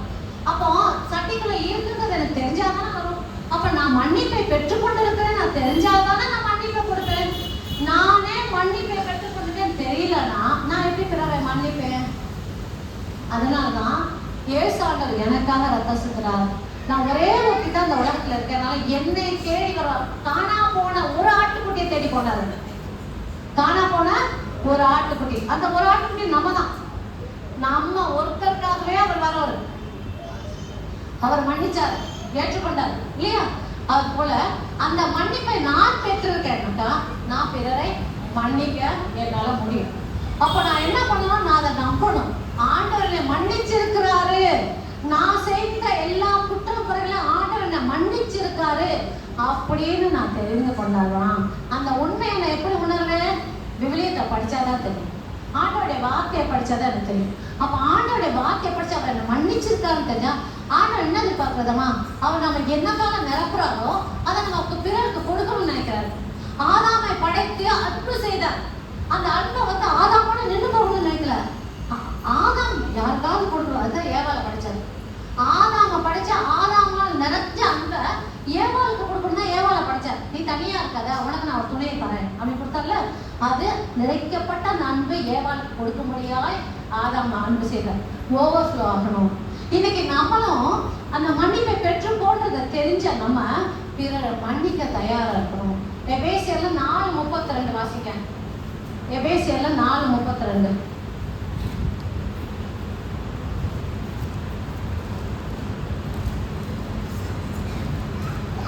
ஒருவருக்கொருவர் நன்மை செய்து பரிவு காட்டுங்கள். கடவுள் உங்களை கிறிஸ்து வழியாக மன்னித்தது போல நீங்களும் ஒருவரை ஒருவர் மன்னியுங்கள். மறுபடியும் சொல்லுங்க. ஃபர்ஸ்ட் வசனம் சொல்லுங்க. ஒருவருக்கொருவர் நன்மை செய்து பரிவு காட்டுங்கள். கடவுள் உங்களை கிறிஸ்து வழியாக மன்னித்தது போல நீங்களும் ஒருவரை ஒருவர் மன்னியுங்கள். கடவுள் நம்மளை கிறிஸ்து வழியாக மன்னித்தார். வசனம் சொல்லுதா? அப்ப அதை நம்புறீங்களா? கடவுள் நம்மளை கிறிஸ்து வழியாக. கிறிஸ்து வழியாக ஏன்? கிறிஸ்து சிலுவை மரணம் எடுத்ததுக்கு நம்மளை மன்னிக்கிறது. எதுக்கு நம்மளை மன்னிக்கிறதுக்குன்னா அதாவது வசனம் என்ன சொல்லுச்சுன்னா பாவத்திற்கு தண்டனை மரணம். இந்த மரணம்ன்றது இந்த உலகத்தை சாப்பிட்ற மரணம் இல்ல. மரணம்ன்றது நரகம். புரியுதா? மரணம்ன்றது நரகம். பாவத்திற்கு தண்டனை மரணம் அப்படின்னா ஆண்டவர் பேசின வார்த்தையை மாற்றி பேச மாட்டார். அவர் பேசுற எல்லாமே லா, சட்டம். வாயிலிருந்து வர வார்த்தைக்கு சட்டம். அந்த வார்த்தைக்கு மறுபடியும் அவர் முரண்பட்டு போக மாட்டார். அவர் பேசினா பேசினதுதான். சரிங்களா? அப்போ அவர் பேசிட்டாரு. இப்போ அவர் பேசிட்டு ஐயோ நான் படைச்ச மக்கள்லாம் மரணம்னு அந்த நரகத்துக்குள்ள போயிடக்கூடாதுன்னு அவர் என்ன பண்ணாரு? தன் ஒரே மகனாக இயேசு கிறிஸ்து பரிகாரியாக அந்த ரத்தம் சிந்துதல் இல்லாம பாவ மன்னிப்பு இல்லை தானே. அப்ப அந்த ரத்தம் சிந்துதலுக்கு யாரை பண்ணாரு? தன் ஒரே மகனாக இயேசு கிறிஸ்து நமக்காக அனுப்பினாரு. அப்ப அந்த பாவத்திற்கு தண்டனை மரணம்னா அந்த தண்டனையை இயேசு கிறிஸ்து ஏற்றுக்கொள்ளணும். அதனால்தான் அவர் சிலுவை மரணத்துல மரணிச்சு அவர் என்ன பண்ணார்? பாதாளத்திற்கு சென்றார். நரகத்துக்கு போனாரா? சொல்றீங்களா? ஐபிலி விசுவாச பிரமாணம் சொல்றீங்களா? பாதாளத்துக்கு மறித்து பாதாளத்துக்கு இறங்கி 3ஆம் நாள் வந்தாரா? அப்போ அவர் நம்மளுடைய மரணத்தை அவர் எடுத்து மரணத்தின் கொடுக்கை உடைத்து விட்டார். சாவின் கொடுக்கை உடைத்தார் இல்லையா? அப்ப சாவையே அவர் வெற்றி கொண்டார். ஆக்சுவலா நீங்க முதல் எபிரேயர் 2:15 வாசிங்க பாத்தீங்களா? அதனால சாவையே அவர் வெற்றி கொண்டார். அப்போ அது வேணா வாசிங்க சிஸ்டர். 2:15 எபிரேயர்ல ஊனும் சதையுமா இருக்கிற மனுஷன் வந்து வாசிங்க சிஸ்டர். ஊனும் ரத்தமும் கொண்ட அப்பிள்ளைகளை போல் யாரு? நம்ம தான். ஊனும் ரத்தம் கொண்டது நம்ம தான். அவரும் அதே இயேசுவில் பங்கு கொண்டார். அவரும் நம்மளை போல ஊனும் ரத்தமும் கொண்டவராக இந்த உலகத்துக்கு வந்து இவ்வாறு சாவின் மீது ஆற்றல் கொண்டிருந்த அவர் சாவின் வழியாகவே அவர் அழித்து விட்டார். சாவின் வழியாகவே அவர் செத்து, அந்த சாவின் வழியாகவே அவர் என்ன பண்ணாரு? பாதாளத்துக்கு இறங்கினார்ல, அவர் என்ன பண்ணார்? வெற்றி கொண்டார். அதனால அந்த சாவின் கொடுக்க வந்தவரை முறித்து விட்டார், வெற்றி கொண்டார். அப்போ அவர் நமக்காக அவர் மரித்ததுனால, அவருடைய ரத்தம் நமக்காக சிந்தப்பட்டதுனால இன்னைக்கு நம்ம மன்னிப்பை பெற்றுக்கோம். அதுதான் இந்த வருஷம் சொல்லுது. எபேசியர் 4:32 சொல்லுது, பிதாவானவர் இயேசு கிறிஸ்துவின் வழியாக நம்மளை மன்னித்து விட்டார். நம்ம எல்லாரும் இயேசு கிறிஸ்துவை விசுவாசிக்கிற நம்ம எல்லாருமே என்ன பண்ணிருக்கோம்? மன்னிப்பை பெற்றிருக்கிறோம். அந்த மன்னிப்பை பெற்றிருக்கிறோம்ன்றதுக்கு ஆதாரம் எங்க இருக்குன்னா பைபிள்ல இருக்கு, இந்த வசனத்துல இருக்கு. நம்ம எல்லாரையும் அவர் மன்னிச்சுட்டாங்க. அந்த மன்னிப்பை பெற்றிருக்க நம்ம என்ன பண்ணணும்? பிறரை மன்னிக்கணும். மன்னிக்காத தன்னை யார்கிட்ட இருந்து வந்தோமா? சாத்தான் தருவோம். அது சொல்லு, மன்னிக்காத. உனக்கு பண்ணா அக்கிரமத்துக்கு நீ மன்னிப்பே மன்னிக்காத. நம்மளை நியாயப்படுத்தும், நம்மளை நல்லவங்க மாதிரி காட்டும். ஏன் தெரியுமா? மன்னிக்காத மனம் நமக்கு இருந்துச்சுன்னா அவனுடைய குணம் மன்னிக்காத குணம். இருளின் அந்தகாரத்துக்கு உரியவன் மன்னிப்பை வழங்க மாட்டான். அவனுக்கு வந்து கொடுமைப்படுத்துறதான் விருப்பம். அப்ப மன்னிக்காத தனம் யாராவது மன்னிக்காம இருக்கிறீங்கன்னா, இன்றைக்கு இந்த செய்தியை கேட்கிற நீங்க அந்த மன்னிப்பை நான் கொடுக்குறேன்னு மன்னிக்க நீங்க முடிவு பண்ணுங்க. மன்னிப்பை கொடுக்கறது வந்து டிசிஷன். நான் எடுக்கிற ஒரு தீர்மானம். என்ன தீர்மானம்? நான் மன்னிப்பை பெற்றுக்கொண்டேன், அதனால நான் மன்னிக்கிறேன். நம்மளால மன்னிக்க முடியாத காரியம் எதுவுமே இல்லை. நம்ம செய்தப்பா ஒருத்தர் பார்த்து சொல்லலாம், ஓ இவங்க விபச்சாரம் செஞ்சாங்க, ஓ இவங்க கொலை பண்ணாங்க, இவங்க வந்து திருடுனாங்க, இவங்க கற்பழிச்சாங்க, அது பண்ணாங்க, இதை பண்ணாங்க, நீங்க 1000 சொல்லலாம். சொல்லிட்டுனா அவங்கள மாதிரி இல்லை. எப்படி சொல்லுவோம்? அவங்கள பார்த்துட்டு அவங்க விபச்சாரம் பண்ணா நான் அவங்கள மாதிரி இல்லையே, நான் ரொம்ப ஒழுங்குன்னு சொல்லுவோம். ஆனா நம்ம மனசுல என்ன பண்றோம்மா? கோபப்படுறோம், பொறாமப்படுறோம், அழிச்சு போட நினைக்கிறோம், பெருமைக்குள்ள இருக்கிறோம், பொய் சொல்றோம், பிறர் பேரை கெடுக்கிறோம். இவ்வளவு அக்கிரமங்களும் அந்த விபச்சாரத்துக்கு ஈக்குவல் இல்லைன்னு நினைக்கிறோம். புரியுதா? பாவம் சொல்லும் போது அவங்க செஞ்சது பாவம் தான், நம்ம செய்தது பாவம் தான். நம்ம உயர்வா நினைச்சுக்கிறோம். ஆனா நமக்குள்ள இருக்கிற பாவம், நமக்கு பணத்து மேல ஆசை இருக்கலாம், நமக்கு மட்டும் அழிஞ்சு போகணும், எப்ப பார்த்தாலும் அவ அழிஞ்சு போக மாட்டாலும் பார்த்துட்டு இருக்கவங்களா இருக்கலாம். பொறாமையில வெந்துட்டு இருக்கலாம், அவளுக்கு மட்டும் எல்லாம் கிடைக்கும் பாரு. நம்ம என்னதான் ஓடி வச்சா நமக்கு கிடைக்க மாட்டோம், அவளை மட்டும் எப்படி இருக்கா பாரு சொல்றோமா, நினைக்கிறோமா? இது எல்லாமே பாவம் தான். இதெல்லாமே ஆண்டவருக்கு எதிராக கட்டி கொள்ற பாவம். அப்போ இந்த பாவத்தெல்லாம் கட்டிட்டு நம்ம வந்து பெருமை பேசிக்கணும். அவளை மாதிரி இல்லை, அவனை மாதிரி இல்லை, இவளை மாதிரி இல்லை, இவனை மாதிரி இல்லை, எல்லாருமே பாவம். அப்ப எல்லாருமே பாவம் செய்த எல்லாருமே ஆண்டவர்கிட்ட வந்து மன்னிப்பு கேட்கறது. எப்படி மதப்பா? ஆண்டவரே என்ன மன்னிச்சுங்க, ஆண்டவரே என்னை மட்டும் நான் செஞ்ச தப்பு அப்படின்னு சொல்லுவோம். ஆண்டவர் நம்மளை மட்டும் மன்னிக்கணும், ஆனா நம்ம யாரையும் மன்னிக்கணும். நமக்கு மட்டும் எல்லாம் அவர் கொடுக்கணும், ஆனா நம்ம யாருக்கும் கொடுக்க மாட்டோம். இதுதான் நான் மனுஷனோட நேச்சர். அப்போ இன்னைக்கு இந்த வசனத்தை அதனாலதான் சொல்றேன், கடவுள் வசனத்தை படிப்போம், அந்த வசனம் என்கிட்ட பேசணும். இப்ப இந்த 4:32 எபேசியர்ல படிச்சது என்கிட்ட பேசணும். ஆண்டவர் என்னை மன்னிச்சிருக்காரு. எப்படி மன்னிச்சிருக்காரு? கிறிஸ்து வழியாக மன்னிச்சிருக்காரு. கிறிஸ்து எங்கேயாவது யாரையும் மன்னிக்க மாட்டேன்னு சொன்னாரா? எவ்வளவு பேர் அவங்கள்ட்ட வந்து பேசுறாங்க, அதாவது ஆண்டவரோட வந்து ஆர்குமெண்ட்டுக்குள்ள எல்லாம் வராங்க. யாரையா பிடிச்சி மன்னிக்க மாட்டேன்னு சொன்னார். அவர் ஒவ்வொருத்தருக்கும் அந்த உலகத்துல படைக்கப்பட்ட ஒவ்வொருத்தருக்காருமே அவர் இந்த உலகத்துக்கு வந்தார், தம் ரத்தத்தை சிந்தினார். அவருக்கு எல்லா ஆன்மாக்களுமே வேணும், அவருக்கு எல்லா ஆன்மாக்களும் வேணும். இங்க உள்ள ஆன்மாக்கள் தான் அவரை சேர்த்து வேண்டாம்னு சொல்றாங்க. இங்க உள்ள வேத போதகர்கள் மற்றவங்க என்ன பண்ணாங்க? பரிசேயர்கள் என்ன பண்ணாங்க? ஆண்டவர் மேல குற்றப்படுத்தி அவர் வேண்டாம்னு சொன்னாங்க. ஆனா ஆண்டவர் அவர்களுக்காகவும், அந்த வேத பாதகருக்காகவும், அந்த பரிசேயர்களுக்காகவும் அவர் என்ன பண்ணாரு? ரத்தம் சிந்தினார். ஏற்றுக்கொண்டவர்கள் மீட்கப்படுவார்கள். இயேசு கிறிஸ்துவை ஏற்றுக்கொண்டவர்கள், விசுவாசிக்கிறவங்க மீட்கப்படுகிறார்கள். கிறிஸ்துவுக்குரிய அனைத்தும் நமக்கு கொடுக்கப்பட்டிருக்கு. புரியுதா?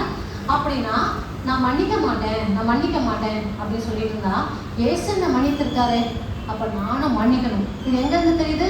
வசனத்துல இருந்து தெரியுது. இந்த வசனத்தை நான் படிக்கும்போது இந்த வசனம் எங்க பேசுது, நீ மன்னிக்கப்பட்டிருக்க. அப்ப நம்மளை ஆராய்ந்து பார்த்து நம்ம என்னென்ன குற்றங்கள் செய்தோம் தெரிஞ்சு, இந்த குற்றங்களுக்கு நான் மன்னிப்பு பெற்றிருக்கேன்னா அங்க குற்றம் செய்த அவங்களையும் நம்ம மன்னிக்க தெரியும். நம்ம மன்னிக்கிறதுன்னு சொல்லிட்டு என்ன பண்ணணுமா, 10 வருஷம் ஆனாலும், ஏய் நீ அன்னைக்கு இதை பண்ணல, என்னை எவ்வளவு காயப்படுத்த கேட்கறமா, ஞாபகம் வச்சுக்கமா, ஆண்டவர் என்ன சொல்றதுமா, உன் பாவத்தை மன்னித்து என் முதுகு பின்னால் தூக்கி போட்டேன், நான் நினைவில் கொள்வதில்லை. நான் என்ன பண்றேன், ரத்த சாப்பா இருக்கும் பாவத்தை வெண்மையாக்குறேன்னு சொல்றாரு. அப்போ அவர் நம்மளை மன்னிச்சு ஏற்றுக்கொண்டவருக்கு நம்ம என்ன பண்ணோம், அறிந்து கொள்ளணும். நம்ம மன்னிப்பை பெற்றிருக்கோம். நான் நிறைக்கப்பட்டிருக்கேன், அவர் அன்பாலும் நிறைக்கப்பட்டிருக்கேன், அவருடைய மன்னிப்பாலும் நான் நிறைக்கப்பட்டிருக்கேன். நிறைக்கப்பட்ட நான் பிறருக்கு கொடுக்கணும். நான் எனக்கே வைத்துக் கொள்வதில்லை, பிறருக்கு கொடுக்கணும். நான் மன்னிக்காம இருக்கும்போது நல்லா தெரிஞ்சுக்கோங்க, நான் மன்னிக்காம இருக்கும்போதோ, இல்ல நான் உணர்ச்சிகளுக்கு அடிமையாக இருக்கும்போதோ, நான் கோபத்துக்கு அடிமையாக இருக்கும்போதோ, இல்ல சண்டை சச்சரவுக்குள்ள போறதுக்கு நான் தயாராக இருக்கும். எப்ப பார்த்தாலும் சண்டை போடணும், சண்டை சச்சரவுக்குள்ள போறதுக்கு நான் தயாரா இருக்கிறேன்னா, நான் என்னையும் அறியாமல் சாத்தானுக்கு கதவை திறந்து விடுறேன்.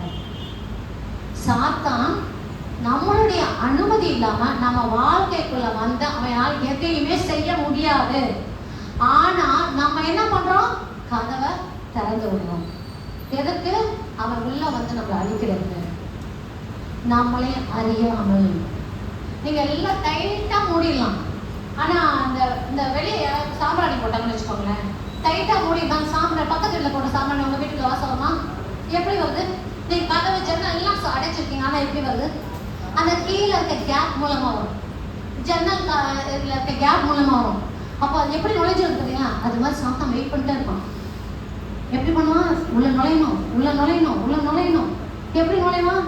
எண்ணம், என் சிந்தனை, கோபத்துக்குரிய சிந்தனை, வெறுப்புக்குரிய சிந்தனை, பிரிவினைக்குரிய சிந்தனை, இதெல்லாம் என்ன பண்ண எனக்கு, அவனை உள்ள வரக்கு கதவை தரணும்.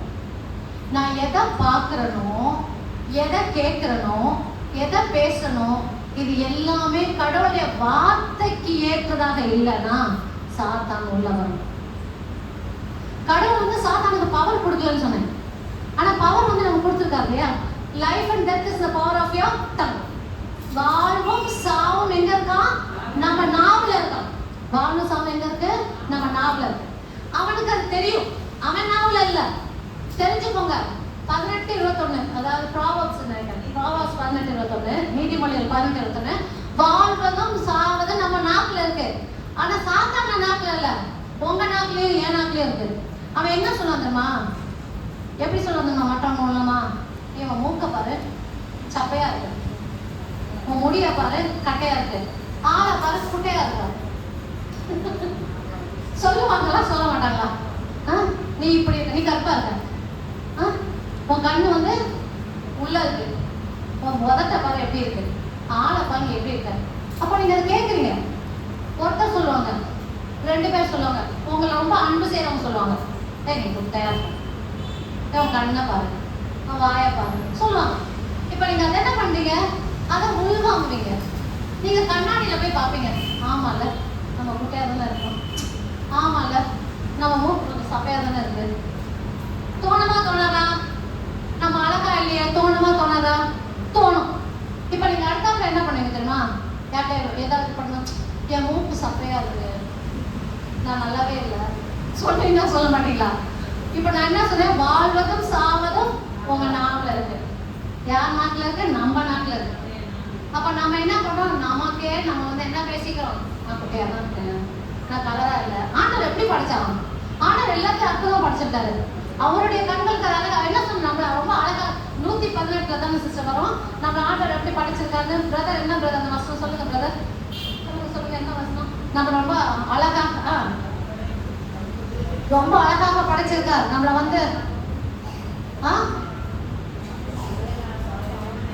முருகன் சாயில படைச்சது. அதான் இதுல அது இல்ல, 118 திருப்பாடல் 118 ஒரு வருஷம் வரும்.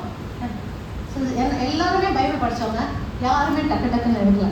118 எத்தனாவது வருஷம் தெரியல. நீங்க என்ன திருப்பி கேட்கலாம், நீங்க சொல்லுங்க சிஸ்டம் சொல்லலாம். என்னை பயங்க 139 139 வசனம் நம்பர் 139 எப்படி படிச்சிருக்காரு? அஞ்சத்தக்க வியத்தகு முறையில் நீர் என்னை படைத்ததால். அழகாக படிச்சிருக்காராம். எப்படி படிச்சிருக்காராம்? மறுபடி சத்தமா. அஞ்சத்தக்க வியத்தகு முறையில படைப்பதால் நான் உனக்கு நன்றி நாளுங்க. நீர் அஞ்சத்தக்கவும் வியத்தகும் வியப்பு அப்படின்னு வியப்பு. ஆதாமுக்கு முன்னால ஏவாளை படிச்சோட ஏவாளை பார்த்து என் சதையை என் நெலுமே சொன்னான். அப்படி பொழுது ஆச்சரியப்பட்டான். ஆண்டவர் நமக்கு அப்படி அழகழகா படிச்சிருக்காரு. அவர் படைச்ச நிறங்களுக்கு என்ன குறை, அவர் படைச்ச உருவங்களுக்கு என்ன குறை, அவர் அழகா படைச்சிருக்காரு. ஆனா சாத்தான் சொன்னான், நீ நல்லா இல்லையே, பார்க்க நல்லா இல்லையே, அழகு பார்க்குறவன் கண்கள் இருக்கு. யார் இதற்கான கிரைட்டீரியா வச்சிருக்க? இது இப்படிதான் இருந்தா தான் அழகு, மூக்கு இத்தனை இன்ச்சு இருந்தா தான் அழகு, நீ இவ்வளவு வயது இருந்தா அழகு. யார் வச்ச கிரைட்டீரியா? மனுஷன். அதை வச்சுட்டு என்ன பேசும்? உன் நிறம் நல்லா இல்ல, உன் கலர் நல்லா இல்ல, உன் தலை முடி நல்லா இல்ல எல்லாம் சொன்னாங்கல்ல. அப்போ நம்ம என்ன பண்ண கேட்டு அதை பேசுவோம். அப்ப என்ன பேசுறோம்? நமக்கு நாமே நெகட்டிவ் பேசுறோம். நமக்கு நாம என்ன பேசுறோம்? நெகட்டிவ் பேசுறோம். அந்த நெகட்டிவ் பேசுறோம். இப்படிதான் நம்ம வாழ்க்கையில பிள்ளைய பார்த்து என்ன பண்ண சொன்ன, படிக்க மாட்டேங்க மக்கு படி நான் படிக்கிறப்ப மார்க் வாங்கிட்டு வந்துருப்பாரு சொல்றீங்களா? எத்தனை சொன்னா மண்டல் ஏறவே சொல்றீங்களா? அதுக்கு ஏறாது. ஏன்னா நீங்க தான் சபிக்கிறீங்க. உனக்கு ஏறவே ஏறாது சொல்றீங்க. ஏறுமா? ஏறாது. எப்படி ஏறும்? உனக்கு கணக்கே வராது, உனக்கு இங்கிலீஷே வராது, உனக்கு சயின்ஸே வராது, உனக்கு ஜியோகிராஃபியே எட்டாது சொல்றாங்கல்ல. சொல்ல அந்த பிள்ளை மக்கா தான் இருக்கும். பவர் எங்க இருக்கு? வாழ்வதும் சாவதும் நம்ம நாவல இருக்கு. அதை யார் சொல்ற? சாத்தான் அந்த எண்ணத்தை கொடுத்து உங்களை பேச வைக்கிறான். நீங்க பேச you are speaking curses for your life. குடிச்சிட்டு வர புருஷனை குடிச்சு சாவணும், அவன் செத்து போயிடும். குடிச்சிட்டு வர புருஷனை பார்த்து குடிச்சிட்டு வராங்கல்ல, குடிச்சு சாவணும் அப்படின்னு சொல்லுவாங்க தான் புருஷனே. அவன் செத்து தான் போவான். ஏன் சாவணும்னு சொல்றாங்கல்ல. அப்ப வாயில என்ன வருது? கர்ஸ் வருது. நீங்களே சபிக்கிறீங்க. அதை சபிக்க வைக்கிறது தான் அவனோட வேலை. அப்போ அந்த எண்ணத்தை மனசுல கொடுத்து உங்க வாயில வார்த்தையை பேச வைக்கிறான். நான் அழகா இல்லை அப்படின்னு. நான் அழகா இல்லை சொல்லும்போது நீங்க இருக்கிற அழகும் போயிடும். புரியுதா உங்களுக்கு? அப்போ நம்ம நாவல அந்த வார்த்தையை வச்சு பேச வைக்கிறான். ஏன்னா அவனுக்கு பவர் இல்லை. அவன் சபிக்க முடியாது, மற்றவங்க சபிக்க முடியாது. ஆண்டவர் ஆசீர்வச்சத வேற யாருமே சபிக்க முடியாது. ஆண்டவர் ஆசீர்வச்ச யாருமே சபிக்க முடியாது. அவங்க சபிச்சுக்கோங்க. என்னைய நானும் சபிச்சுக்கேன், உங்களை நீங்க தான் சபிச்சுக்கேன். ஏன்னா நமக்கு வர அந்த எண்ணத்தை வார்த்தையால நம்ம பேசி நம்மளை சபிச்சுக்கோம். அப்ப எப்படி இருக்கும் பாருங்க, எப்படி எல்லாம் உன்னோட டாக்டிக்ஸ் பாத்தீங்களா? இதெல்லாம் விழுந்துட்டு அப்புறம் என்ன பண்றோம்? மன போராட்டம், மன கஷ்டம். அவன் எதை ஆட்சி செய்யறான்? மனசை ஆட்சி செய்யறான். மனசுக்குள்ள வந்தானே சொன்னான் நீ நல்லா இல்லைன்னு சொன்னான். அப்ப அந்த மனசு தானே அதை கேட்குது, அந்த மனசு தானே அந்த எண்ணத்தை வச்சுக்குது. ஒரு விதை, ஒரு சீடு உள்ள வந்ததுக்கு அப்புறம் அந்த சீடு என்ன ஆகுது? ஒரு விதை ஒரு செடியாக வருது. அந்த ஒரு செடி மரமாக வருது. அந்த ஒரு மரத்துல இருந்து விழுகிற விதைகள் பல மரங்களாக மாறுது. இந்த பல மரங்கள் தோட்டமாக மாறுது, தோட்டம் காடாக மாறுது. நீங்க அந்த ஒரு செடியாக, ஒரே ஒரு சின்ன விதை விழுந்த செடியா வந்து பறிச்சு எடுக்கிறது ஈஸியா, காடாகி போனதுக்கு அப்புறம் அதை அழிக்கிறது ஈஸியா? சின்னதுலேயே எடுத்தோம். அப்ப அந்த எண்ணத்தை நம்ம வரும்பொழுது இது கடவுள் வார்த்தைக்கு எதிரான எண்ணம் அப்படின்னு தெரிஞ்சுக்கணும். அந்த எண்ணத்தை நமக்குள்ள வளர விடக்கூடாது. Praise God. Thank you Jesus. Hallelujah. விட்டுட்டோம்னா அது என்ன ஆகும்?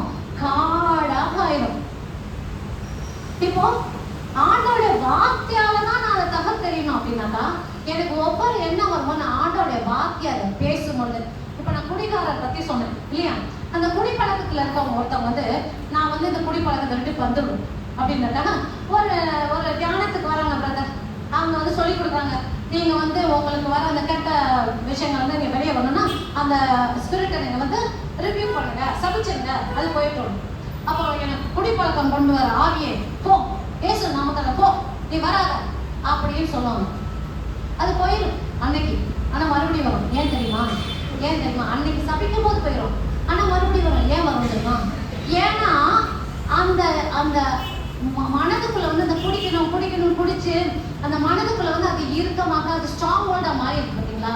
அந்த ஸ்ட்ராங் ஹோல்டை மாத்தலைன்னா இது வந்துருக்காங்க. இப்போ ஒரு பேய் பிடிச்சவங்களை போய் அவங்களுக்கு அந்த பேயை வெட்டிடலாம், போயிடும். ஆனா மறுபடியும் அது வரும். எங்க சுத்தப்படுத்தப்பட்டோ அங்க 7 சேர்ந்து வரும் சொல்றாரு. ஏன் வருது? ஏன்னா அந்த ஸ்ட்ராங் ஹோல்டு உடைக்கப்படல. எண்ணம் அங்க இருக்கு, அந்த தீமையான எண்ணம் அங்க என்ன இருக்கு? அந்த தீமையான எண்ணம் அந்த வேறு வெட்டி எடுக்கப்படணும், அந்த ஸ்ட்ராங் ஹோல்டு உடைக்கப்படணும். அதுக்காக நான் என்ன பண்ணணும்? ஆண்டோட வார்த்தையை பேசி புதிய ஸ்ட்ராங் ஹோல்டு கட்டணும். இந்த அரணை உடைத்து ஆண்டவர் வார்த்தையால உடைத்து ஆண்டவரின் வார்த்தையால் நான் புதிய அரண்களை கட்டணும். நான் கட்டுகிற புதிய அரண்கள் இதை விட்டுன்னு சொல்லாரு, இது தரைமட்டம் ஆக்குன்றாரு. அது நம்ம மனதுக்குள்ள வந்த எண்ணங்களால கட்டின அரண்களை தரைமட்டம் ஆக்கணும். எப்படி? வார்த்தையால. எப்படிப்பட்ட வார்த்தை? நம்ம ஆண்டோட வார்த்தை எப்படிப்பட்டதுன்னா எரேமியால 23:29, எரேமியால 23:29, எரேமியால 23:29 வார்த்தை சொல்லுங்க. என்னுடைய வார்த்தைகள் சம்மட்டியை போன்றது. என்னுடைய வார்த்தைகள் சம்மட்டியை போன்றது அல்லவா? என்னுடைய வார்த்தைகள் சம்மட்டியை போன்றது அல்லவா? எரேமியால 23:29, என் சொல் தீயை போன்றது அல்லவா? பாறையை நொறுக்கும் சம்மட்டியை போன்றது அல்லவா? பாறையை நொறுக்கும் சம்மட்டியை போன்றது அல்லவா? அவருடைய வார்த்தை பாறையை நொறுக்கும் சம்மட்டியை போன்றது. அப்ப அந்த வார்த்தையை வச்சுதான் நான் அரண்களை தகர்த்தெறியணும். அந்த அரண்களை தகர்த்தெறிஞ்சு வார்த்தை, கடவுளுடைய வார்த்தையால புதிய அரண்களை நான் கட்டணும். நான் கட்டுகிற புதிய அரண் எப்படி நம்ம இருக்கும்? எனக்கு பாதுகாப்பாக இருக்கும். அரண் 2 வகை இருக்கு. ஒரு அரண் என்ன அப்படின்னா கைதிகளை உள்ள வைக்கிற அரண், கோட்டை. இன்னொரு கோட்டை என்ன? எனக்கு பாதுகாப்பு. நான் ஆண்டவருடைய வார்த்தையால நான் அரண்களை கட்ட கட்ட நான் பாதுகாப்புக்குள்ள இருக்கேன். வெளியே இருக்க சாத்தான் என்ன வந்து தொட முடியாது. Praise God. Thank you Jesus. Hallelujah. திருப்பாடல் 91 வாசிங்க சிஸ்டர். முதல் திருப்பாடல் 91 1-2 வாசிங்க.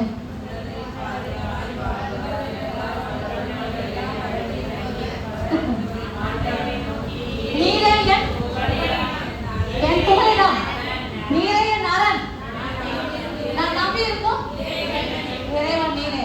கோட்டை, அவரே கோட்டையாக, அவரே அரணாக எனக்கு பாதுகாப்பாக இருக்கிறதுக்கு நான் என்ன பண்ணும்? ஆண்டவருடைய வார்த்தையை பேசி நான் அந்த அரண்களை கட்டணும். கடவுளின் வார்த்தையான அரண் கட்டி நான் அதற்குள்ள இருக்கும்போது எனக்கு அவர் பாதுகாப்பாக இருக்கிறார். Praise God. Thank you Jesus. Hallelujah. எல்லாம் எழுந்து நிற்போமா? Thank you Lord. Thank you Jesus. Thank you Father. Thank you Holy Spirit. நன்றி ஆண்டவரே, நன்றி நன்றி. Thank you Lord. Thank you Jesus. Thank you Father. Thank you Holy Spirit. நன்றி ஆண்டவரே, நன்றி ஆண்டவரே, நன்றி ஆண்டவரே. ஒவ்வொருத்தருடைய இதயத்தில் நீ பேசியதற்காக நன்றி ஆண்டவரே. இதோ இந்த அடிமைத்தனமான அந்த சங்கிலிகளால் கட்டப்பட்டு சாத்தானுக்கு அடிமைகளாக இந்த ஒவ்வொருவரையும் இன்றைக்கு நீர் விடுதலை கொடுத்திருக்கேன் என்று விசுவாசிக்கிறேன்ப்பா. நன்றி ஆண்டவரே. தவறான எண்ணங்களால் அப்பா, கீழ்ப்படியாமையினால் அப்பா, மன்னிக்காத குணத்தினால் அப்பா, வெறுப்பினால் அப்பா, ஏதோ கோபத்தினால் அப்பா, இங்கு கட்டப்பட்டிருக்க ஒவ்வொரு இதயமும் ஆமாண்டவரே, இந்த மனதிற்குள்ளாக எழுப்பப்பட்ட அந்த நெருடல் கோட்டை அவ எல்லாத்தையும் அந்த அரண்கள் எல்லாவற்றையும் உமது வார்த்தையால் தகர்த்தெறியப்படுகிறது. நன்றி ஆண்டவரே, நன்றி ஆண்டவரே, நன்றி ஆண்டவரே. வார்த்தை இதோ பாறையை உடைக்கும் சம்மட்டியை போன்றது அல்லவா? ஆமாண்டவரே, இதோ உமது வார்த்தையால் அவற்றை உடைத்து எரிந்து ஆண்டவரே உமது வார்த்தையால் அந்த கோட்டையை கட்ட இன்னைக்கு கற்று கொடுத்திருக்கிறீர் ஆண்டவரே. விடுதலை கொடுத்திருக்கிறீர் ஆண்டவரே. நன்றி ஆண்டவர். ஒவ்வொருவரையும் தொட்டக்கார நன்றி ஆண்டவரே. ஆவியானவரே, இறங்கி வந்தவரே, இங்க இருப்பவரே, இதோ ஒவ்வொருவரையும் தொட்டக்கார நன்றி ஆண்டவரே. விடுதலை கொடுத்தக்கார நன்றி ஆண்டவரே. அற்புதங்களின் ஆண்டவரை விடுதலை கொடுத்திருக்கிறீராப்பா. இதோ இது விடுதலை நாள். இதோ இந்த விடுதலை பெற்றவர்களாக எல்லோருக்கும் ஆசீர்வாதமாக உங்களுடைய வார்த்தையால் நிரம்பியவர்களாக எங்கள் செல்லுங்கள். இவர்களை நீ தொட்டு ஆசீர்வாதத்தை கிருபைக்காக நன்றி ஆண்டவரே. நன்றி நன்றி நன்றி. Thank you Lord. Thank you Jesus. Thank you Father. Thank you Holy Spirit. Amen. Amen. Amen. Hallelujah. Hallelujah. Hallelujah. Hallelujah. Hallelujah. Hallelujah. ஹalleluya.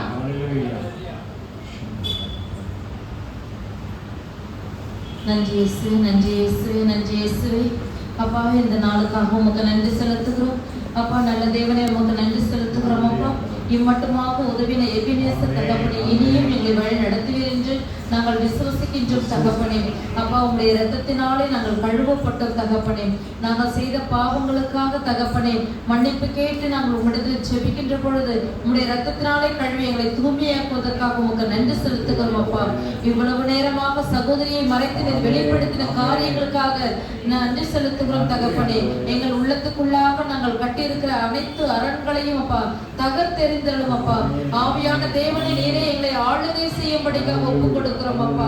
அப்பா பிள்ளைகளுடைய வீடுகளிலேயும் தகப்பனே, உள்ளங்களிலேயும் இருக்கிற எல்லா இருளின் ஆதிக்கத்திலிருந்து தகப்பனே அப்பா விடுதலை பெற்று தகப்பனே புதியதொரு வாழ்வு வாழ்வதற்கு உண்டான அனைத்து ஆசீர்வாதங்களையும் தகப்பனே நீர் வைத்திருக்கிறீர் என்பதை உணர்ந்து தகப்பனே அந்த ஆசீர்வாதத்தில் அவர்கள் வாழ்வதற்கு உண்டான அனைத்து கிருபையும் நீர் கொடுக்கும்படிக்காக ஜெபிக்கிறேன் அப்பா. வந்திருக்கிறவர்கள் தகப்பனே வெறுமையாக செல்லாதபடிக்கு உம்முடைய தேவ பிரசன்னத்தால செல்ல வேண்டும் அப்பா. அப்பா உம்முடைய பிரசன்னம் தகப்பனே இவர்களுக்கு முன்பாக செல்லட்டும் தகப்பனே.